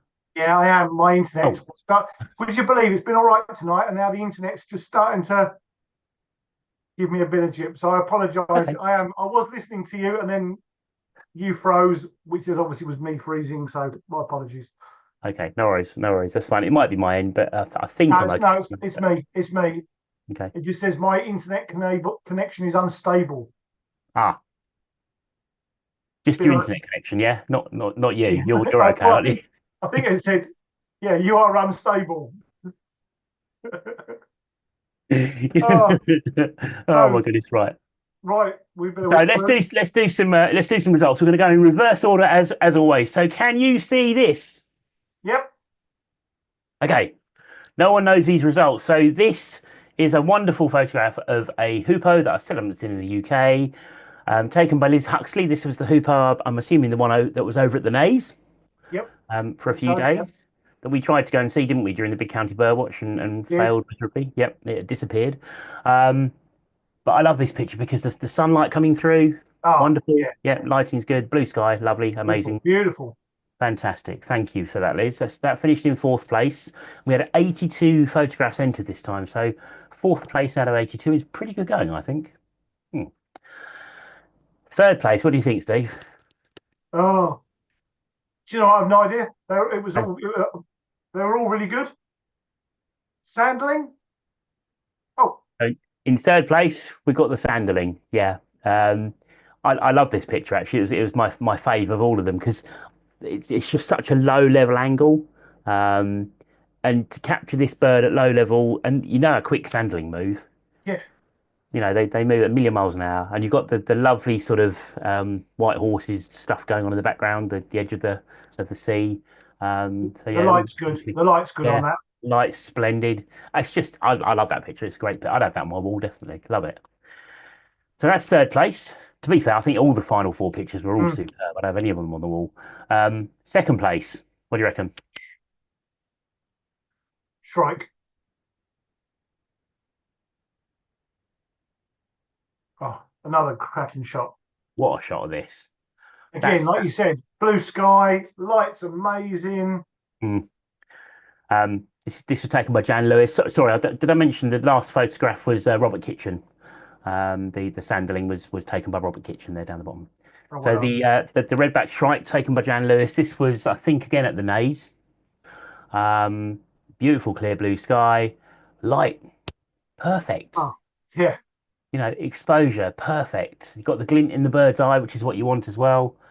I've got no idea how he got that close to redback shrike either, because that's a really lovely. I mean, obviously he's got a zoom. He's got a good zoom on his camera, but even so, that's a confiding bird, isn't it? Oh, it's beautiful. Yeah. Because it's just sat there, and what a splendid bird. I love that. And there's also a bit of something. I reckon it might have just eaten because there's some red stuff on its beak. Look. Oh, yeah, yeah, Yeah, maybe that's why it's sat there because it's a bit full. yeah. That's what you'll be like in about half an hour's time. Well, I hope so, yeah.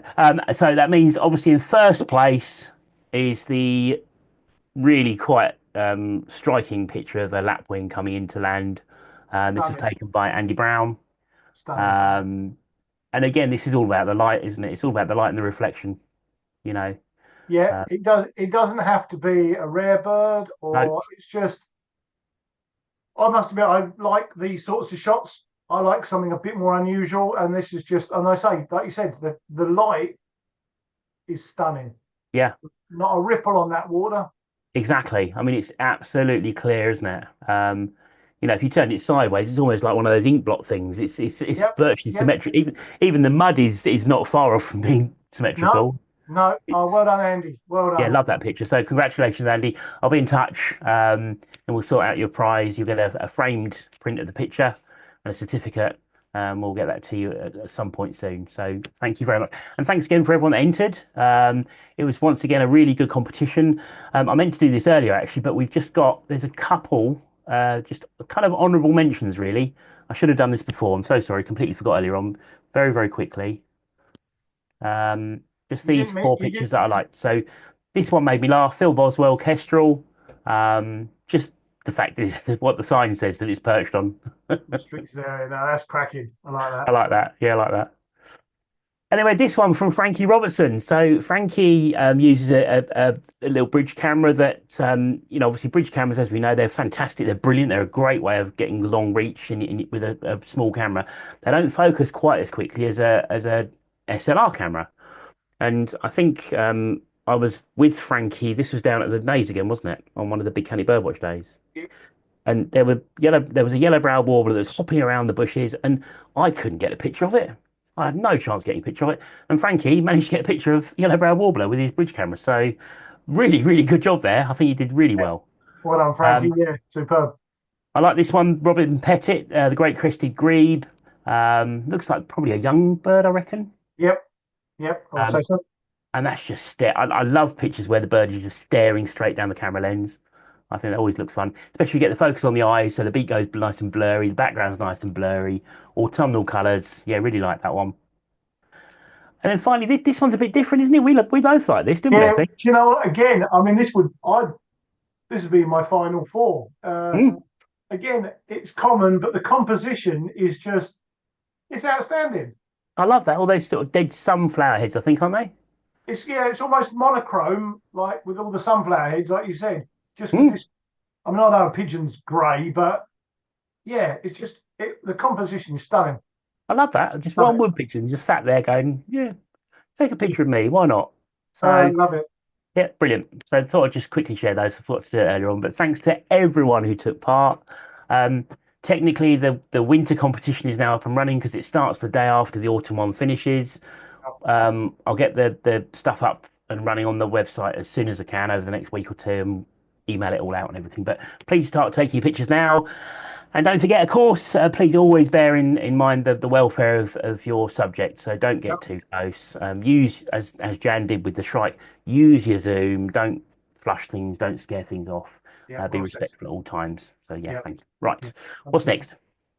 Have we got any visitors? No, God. viewers' pictures? We have, yes. We've got viewers' pictures. We've got our pictures. Do you want to do your pictures quickly? Rattle through. Can do, yeah. I can rattle through these because I Yep, know and I'll rattle time's through mine. ticking We're on. gonna kind of speed up the second half. We want to try and wrap this up in the next 15, 20 minutes. So it's a 2-hour show as normal. We've got a couple of bits to go through, not too much more. So we should just about make it if we rattle through. Right, sorry, I'm just trying to Hopefully. find. Yeah, I know. All right, all right. No, no, no, no, no, no. I'm just saying because it's me. I normally ramble on. Just mute me or something. No, so yeah, busy. I've been a bit busy this month doing some leading my swallow birding day trips and tours. So been to Norfolk a couple of times. So quick shot of some lovely golden plover from North Norfolk. This was at Titchwell. Nice. Hopefully it plays. Yeah. We saw cattle egrets at Rutland. Nice little group of cattle egrets flew over Titchwell. Lovely. Becoming a very common bird now. So, another few years we won't even bother showing pictures of cattle egrets because they'll be 10 a penny. Mm. We had some nice snow buntings on the beach. Oh. So again, by using, again, as you said, using the zoom lens, managed to get close to these without disturbing them. So that was a nice highlight. It's nice to get down. I presume you're on your knee there as well. You're quite fairly low down. Yeah. Yep. Yeah, as low as I can do at my age, mate. So tell me about it. I can get down, but I can't get up again. And then I think just over a week ago, I headed down to the Spanish Pyrenees. Oh. For a 5-day tour. Well, that ended up being 6 days, but that's another story. So Alpine Centre, very nice. Some of the cliffs, related to our Dunnock, but really nice. Not the best shot, but Lammergeier. Oh, lovely. We saw these pretty much every day, but yeah, really, really nice to see. Just a slightly non-bird image. A good old hummingbird hawk moth. This was quite nice, which we saw one morning in the sunshine. Bird that everyone wants to see is wall creeper. So we managed to see wall creeper very well. Cracking bird in flight. It's always on the move on the cliff faces. Bit bigger than a sparrow, so quite hard to find sometimes. But we had some really nice views of this. Another non-bird. This is Lang's short-tailed blue. Nice little butterfly that's enjoying the November sunshine. Little group of cranes. Lots of cranes winter in northern Spain, so we found these one day. The cranes in Spain, are they mainly on the plane? No, they are mainly on the plane. Really? That's amazing. Yeah, good. We had outstanding views of crested tit. I mean, best views I've ever had. These were coming down to about 10 feet away. That's wonderful. 5 or 6 birds. So yeah, crested tit.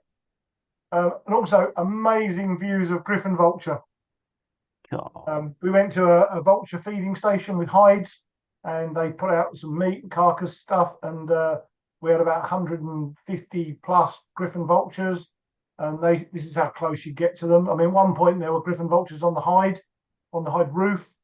They were like right outside the window. Oh, amazing. But the highlight of going to this vulture hide was, apart from seeing lovely, you got these lovely backdrops. That's a stunning picture. I love that. Yeah, I just thought, again, it's about composition. I just thought, normally we all go for pictures, middle of the frame, all that stuff. Well, I thought I'd go for something a bit different. So griffon vulture, and then this golden eagle landed no more than 30, 40 feet away. Just came in, took some food, looked around for a bit, then off. And we never saw it again. Wow. And again, the lighting on that, look at the colours on that bird. It's beautiful. It's I think it's one of my birds of the year. If I did a bird of the year, this would be one of my birds of the year. And then we had which we'll talk about in a minute. We had a little trip up to Norfolk. Myself, you, and John Ward. So we saw shorelarks at Holcombe, and then we went to Clyde, didn't we? Afterwards. What a cracking picture that is! And we were watching like just birds flying around, and then these American, Boeing Osprey was flying around. And I thought, would it be nice if I could get that in the same view as the marsh harrier? Marsh harrier and osprey in one picture. Marsh harrier and osprey. So which was good. And then pink-footed geese. Yep, lovely. Nice. And then last week I went down to Blue House Farm, Essex Wildlife Trust Reserve, and saw some, nice, great selection of birds there. So lots of brink geese there. Corn bunting, good place to see corn bunting. Bit of a rubbish shot of a young male hen harrier. I think this is one of the birds that's been seen at Wallasey. We saw that earlier in the season, didn't we? Big County Birdwatch weekend. Yes, we did. Yes, yeah. Probably the same bird. Is that yeah? That looks like the second year male, doesn't it? Yeah, with the brown on its Got back. that Yeah, brown on the back. Yep. So hen harrier, red-breasted merganser on the river crouch, nice. and then short-eared owl. We saw several short-eared owls, which was nice. And that's me done.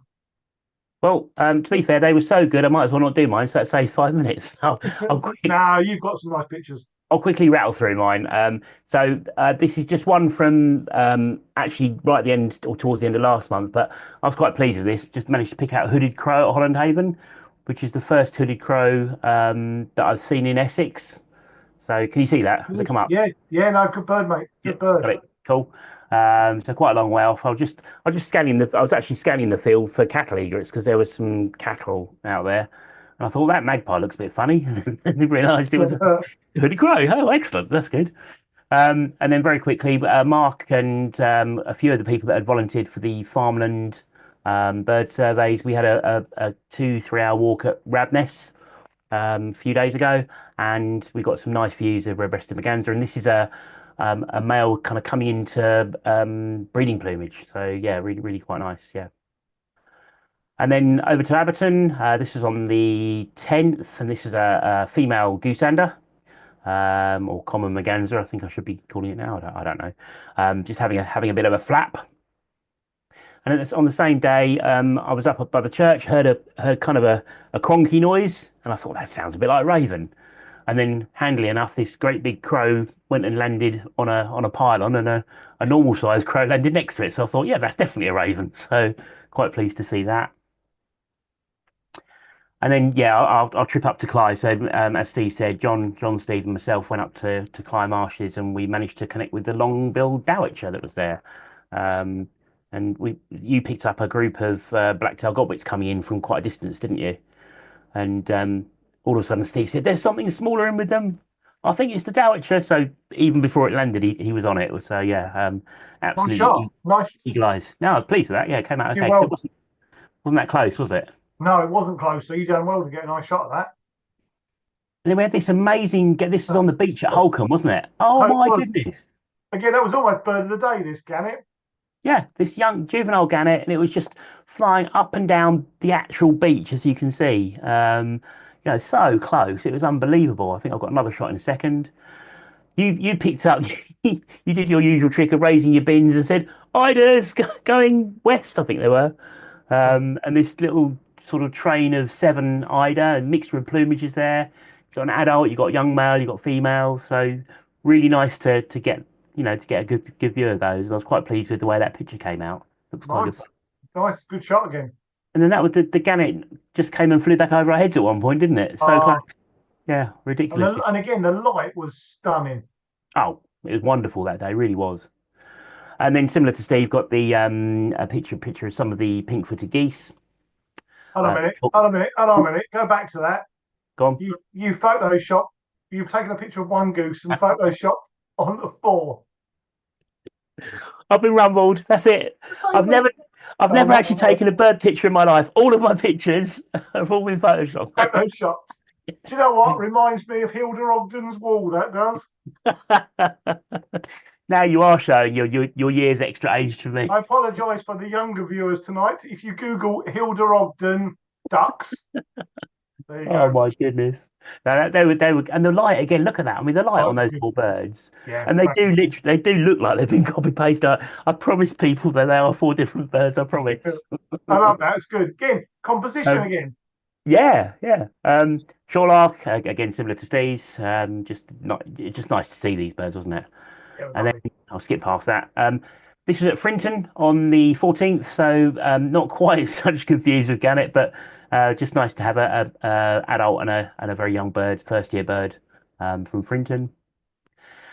Awesome. And then while I was there, I thought, you know what, I'm gonna lay down on my padded padded belly, and see if I can get some really low level shots of just some common stuff. So black-headed gull, but Nice. it just gives you that massively shallow Field. depth of Yes. field. You know, Yeah, there's love it. everything's blurred apart from the gull and the grass that it stood on. Um, Similar sort of effect with a wood pigeon, not quite as low. I think this was a bit closer actually. Um, and then while I was doing it, there was a few jackdaws around, and I turned around and there was this one, and this is one of the sort of Nordic Audit type jackdaw. Yeah, jackdaws. yeah. Yeah, Nice. with its lovely white White collar. collar, yeah. Pleased to see that. And then the last couple of days, Ardley Reservoir, got nice views of redwing, a little flock of redwing, and I managed to get my first field fares of the autumn there as well, which was nice. So Lovely. about a dozen or so, I think, in the flock of redwing. And then very final Oh, couple of pictures. I like Uh, that. yeah, these were just flying over the causeway at Abberton Reservoir, just a shoveler, male shoveler in flight. But look at the colours. Yeah, I mean, beautiful. what a stunning bird. Absolutely stunning with the light on it. And then I took a picture. There was a great white egret that when I walked up over the parapet at Abberton, this bird was really close and it was just in the water like this. So I took a picture and then it obviously heard my camera click. I haven't got a mirrorless camera, I've got the DSLR. Um, and so it kind of fluffed I itself like up a bit that. and gave me quite an evil stare. So I retreated very quickly. Yeah, well, you don't want to be on the end of that beak, mate. So, Definitely not. No. So that was it. There you go. Right. oh, well done. Okay. So what we're going to do very quickly, should we do we're going to do no friends for old birds and Randy Sparrows because we did promise Randy Sparrows. So Yeah. while we're doing that, while I'm doing that, do you want to do blue sky quickly? Yeah, quickly. So, yeah, I'm just going to share screen. So, you probably hold on. Go on. Just give me a second because I've just got to go back to my. Yeah. Got to go And then back we're to going to finish off. We're going to show the pictures that you guys have all sent in. Thank you very much indeed. And we are going to do a very quick roundup of a key summary of the sightings in the county, and then we're going to play out with the video of all of the photo competition entries as well. So there's just a few more bits to come. Thanks for sticking with us, assuming you are still sticking with us. You're still, yeah, we're still there. So yeah, you're probably aware of in the world that Twitter's we've got a Twitter page for the Birdwatching Society and Facebook and various other social media outlets, but we now have a Blue Sky. So it's like Twitter used to be in the olden days before it all went a bit stupid. So so if you join Blue Sky, you can follow us at essexbirdnews.bsky.social. And it's a really good platform to follow for Essex birding. So once you've got an account, you can basically follow feeds. So what I'll do here now, if I search Essex birding, if I can spell birding, will be good, wouldn't it? And then you'll see the tab with feeds. So basically, there's a whole feed that's called Essex birding. So I'm gonna remove it and then I'm gonna add it. So you can basically pin it to your page. So when we go to our profile now, hold on, no, I'm not. I go to home. Oh, no, I do this, Matt. There you go. If you go to home, the feed is here. So when I click on Essex birding, everything with the Essex birding hashtag appears. It's automatic, isn't it? It's automatic. So when we used to have Twitter, both Matt and I did the pages. We have to retweet stuff, and now basically, if you just follow the Essex birding feed, it's all there. But you've got to remember anything you post on Blue Sky, if it's to do with Essex birding, just put that hashtag Essex birding at the end, Yeah. and then it will automatically go into this feed. And then all you've got to do to see what's going on, follow the feed, as Steve just said. I just want to give a big thanks to David Bradnam. He actually did the macro for this feed. He wrote the feed, didn't he? Absolutely. Yeah. Did a So brilliant yeah, job with that. it's a really good thing. So you can just see if I scroll down here, there's everything to do with Essex birding. Like there's kingfishers in Rainham. Steve Entwistle posts about Mersey on here. There's a post from Matt. So Matt and I have both got social Blue Sky accounts. So here's Matt's. If you want to follow Matt, He is esbr-essex.bsky social. So you can give him a follow. In fact, we don't, Essex Birdwatch don't follow you, Matt. So there you How go. very dare you? Oh my goodness. Now we That's do. terrible. And then I'll just quickly switch my account to my swallow birding account. So our swallow birding, we've got a swallow birding account as well, which is at swallowbirding.bsky.social. So Mhm. it's a good way. It's a good way of connecting Essex birding together. Definitely. If you go back to the don't Sorry, worry. no, But go on. I was going to say go back to that Essex birding feed, because one thing you'll notice, if anyone currently uses Twitter, um, anything you try and follow, I mean, it's a nightmare. The people that you're supposed to be following, it's all mixed up, it's all jumbled, and Yep. pardon my language, it's all full of crap. Well You said. know, there's so much stuff that turns up in your feed that's nothing to do with what you're trying to follow. So if you scroll down this page, Steve, it's just all Essex birding stuff. Well, Essex birding. So Richard Allen, who does a lot of artwork for the society, he's on there now. He's put Essex Yep. Essex birding. You get one or two little things pop in, as you Yeah, just there's saw with that something to do with football thing. football But there. I've no idea what that's but, about. But but anyway, it's one of virtually those. nothing. You know, it's all to do with Oh, with Essex birding. basically, it's got the word Colchester in it. There you go. It's picked up on So that probably. Yeah. Essex. But yeah, Mike O'Hanlon, which is the Purple Sandpipers. Andy Field from Mersey. Yeah. It's just Yeah, all birds. I'll All just birds. scroll down. Look, there's Daryl Rhymes, Richard Chew, who's watching tonight. Hey. Richard's on Blue Sky as well. So you can have a look at one of Richard's pictures. So nice picture of a green woodpecker. So Hey. Excellent. there's just loads of stuff on here. Daryl Rhymes, Birds Abberton. Oh, there's just, yeah. Yep. So basically, what we're trying to say is Twitter's Twitter, or X is X, or whatever it's called. And, you know, not going to badmouth X, but I'm really enjoying Blue Sky. Yep.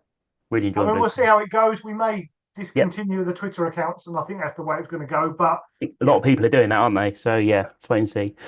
Right. So oh, yeah, should we do what? Should we do viewers picks or sightings? Let's do viewers pick. there's viewer picks because the sightings We'll rattle through those. we can rattle through those very We quickly. can. Right. Okay.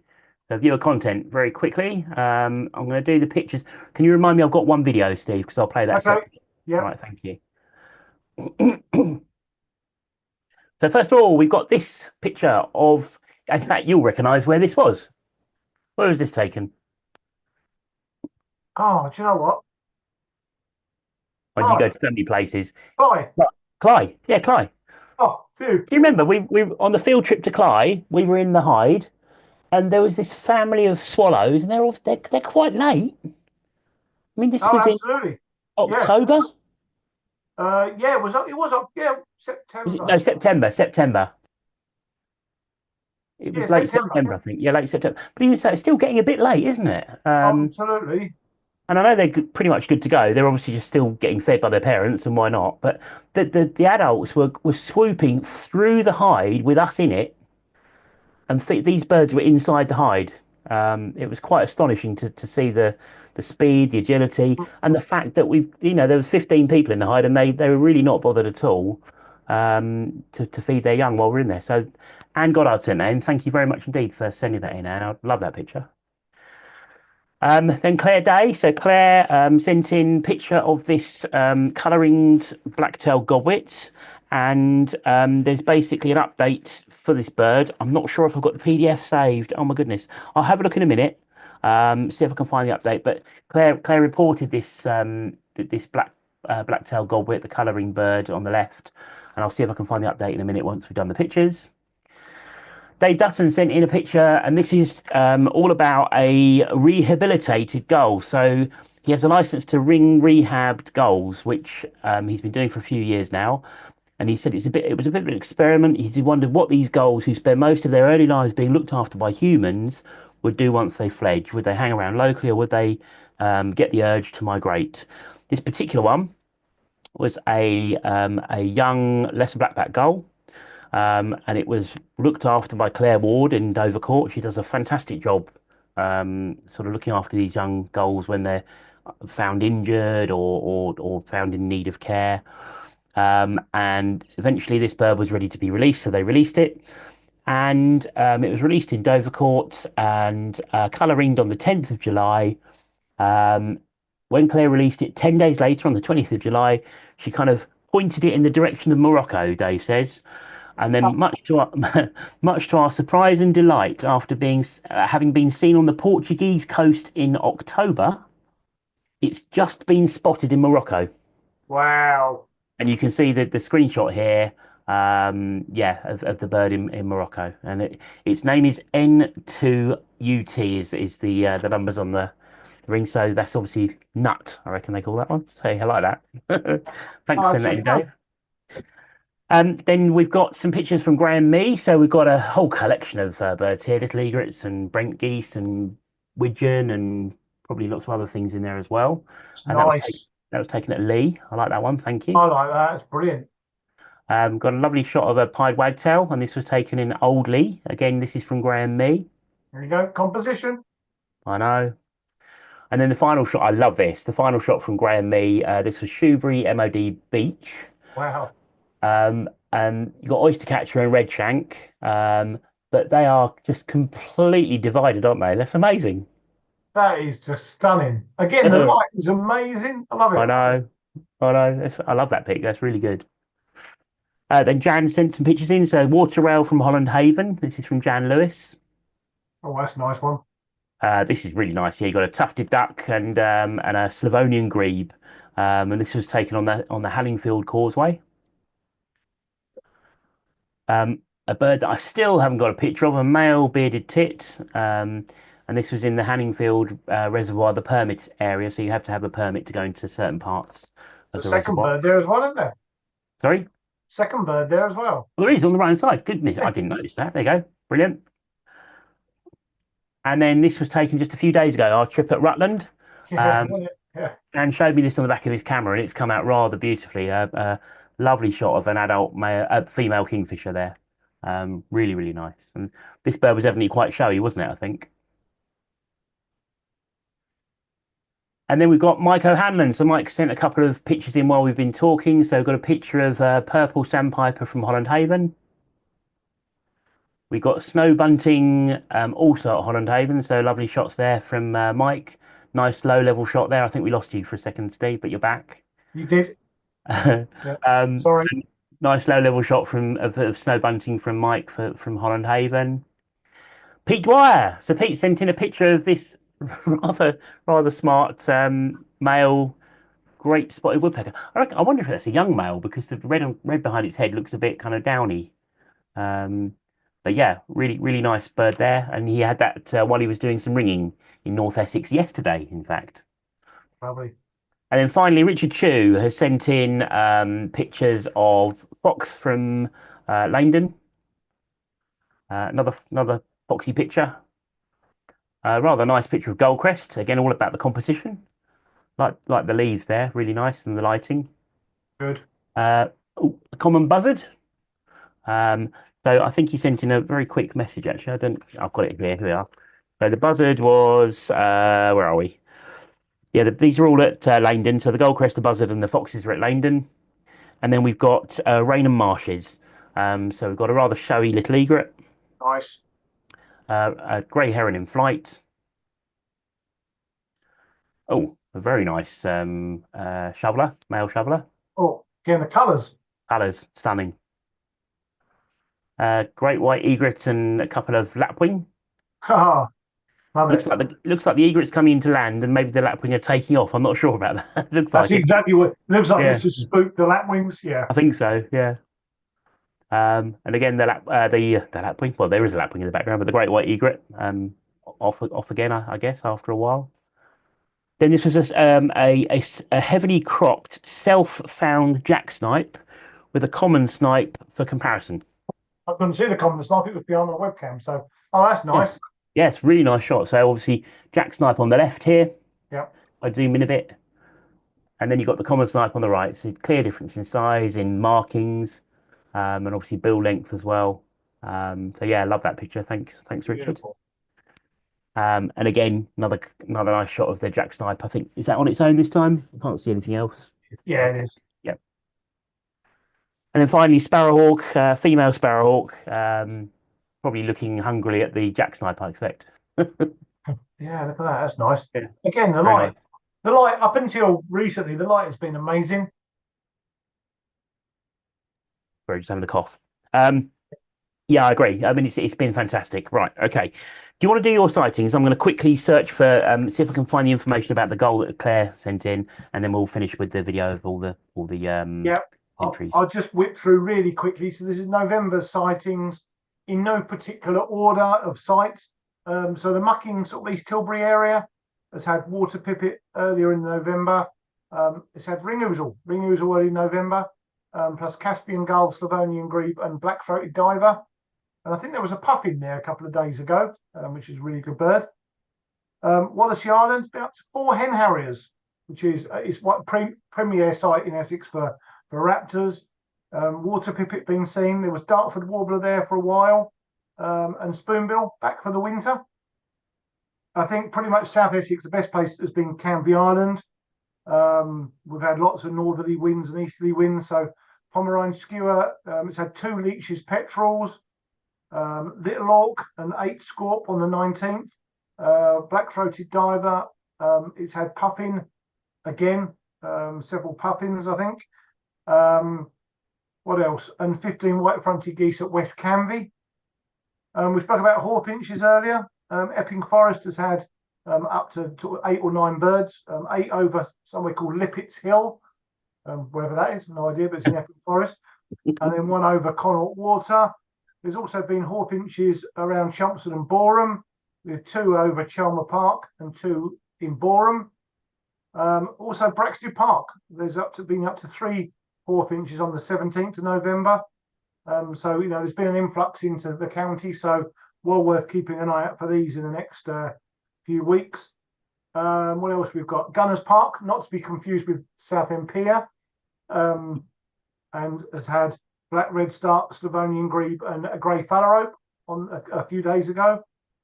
Bowers Marsh, a little bit quiet this month, but it's had spoonbills, probably the highlight. Hanningfield, and we saw Jan's pictures earlier, it's had a couple of Slavonian grebes. Goldhanger has had Slavonian grebe, blackneck grebe, and velvet scoter. So again, really good place in the winter. And then we just finish up with Nazing, because we don't do much from West Essex, but there's been a blackneck grebe at Nazing in the Lee Valley. And last but not least, as we saw in my picture earlier, there's been up to sort of the hen harrier and short-eared owls at Blue House Farm. Lovely. There you go. Couldn't do it any quicker than that. Thanks very much. Well done. Right, very quickly, I did find the information about the colouring black-tailed godwit. So just very quickly, I think this is the top of the PDF. So 2013, Clyde Marshes. I'm assuming, yeah, it was ringed. Where are we? Ringed 2nd of the 2nd, 2013 in Spain. Okay. Yeah. Okay. And then reported a couple of months later in Clyde, and as you can see going down, it appeared in Stutton Mill just around the corner on the Stour for the first time in 2015, and then it's pretty much been at Mistley Walls or Stutton Mill. Very site faithful, obviously. I'm assuming it's disappearing for the summer to breed and then coming back again for early autumn and for the winter. It was reported in April in Iceland in 2020. Then back to Mistley, March the next year was next reported, and finally finishing off with the sighting from Clare on the 1st of September in Walton Channel at Hamford Water. But the majority of the records have been from Manningtree and the Stour. So these birds are very site faithful. They really are so site faithful, aren't they? It's amazing. The sightings from Clive, from Pat and Dave Wildman, they used to live in Essex. Oh, really? Yeah, many moons ago. Before they There you moved go. up Right. there. I'm going to really quickly rattle through some sightings. So this is from this month from the sort of northern part of the county. 1st of November, we had ring-ousel at the Naze and Siberian chiffchaff. The chiffy's been there through the month on and off as well. Slavonian grebe at Dovercourt, canvasback at Abberton on the 1st, and again, that's still there at the moment, on and off. 2nd, we had black brant at Mersey Island, and then there were 2 there on the 9th. A couple of water pipits at Dovercourt on the 2nd.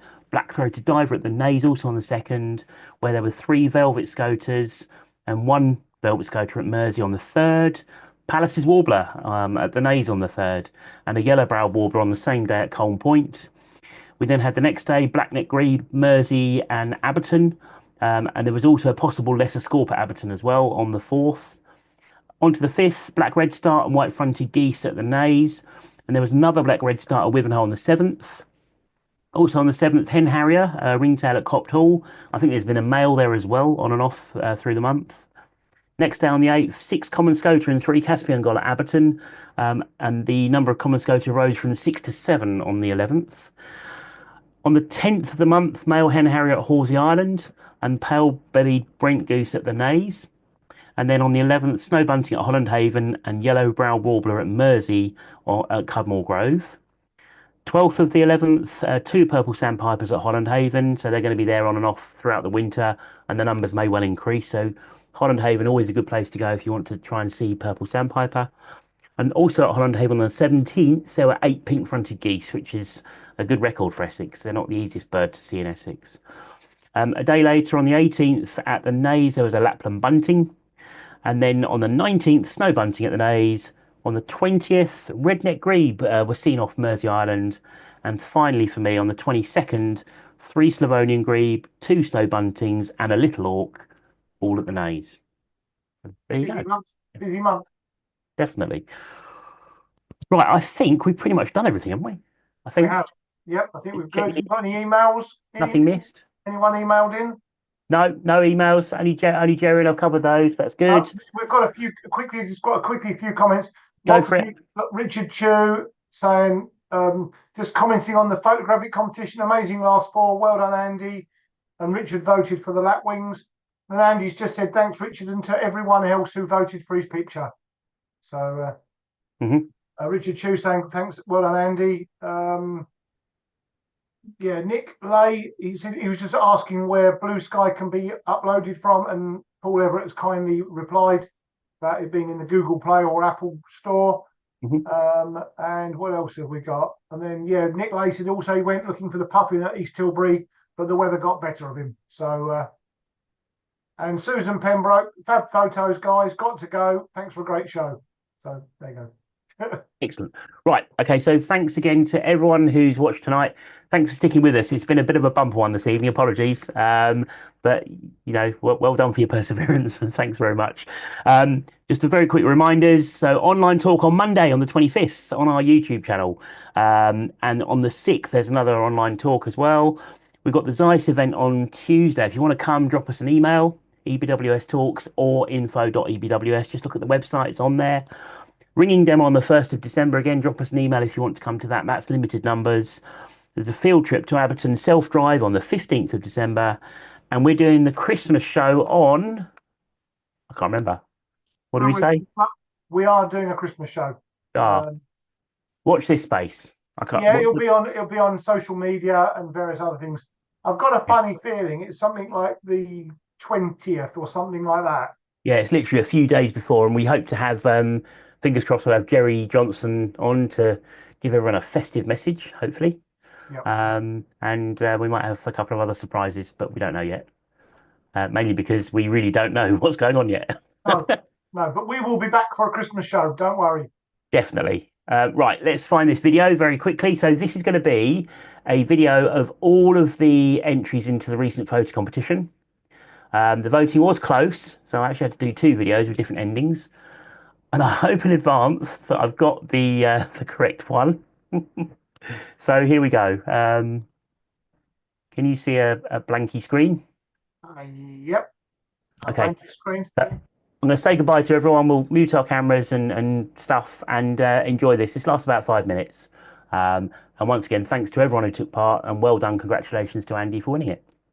See you next month. Thank you. See you next month. Bye, everybody.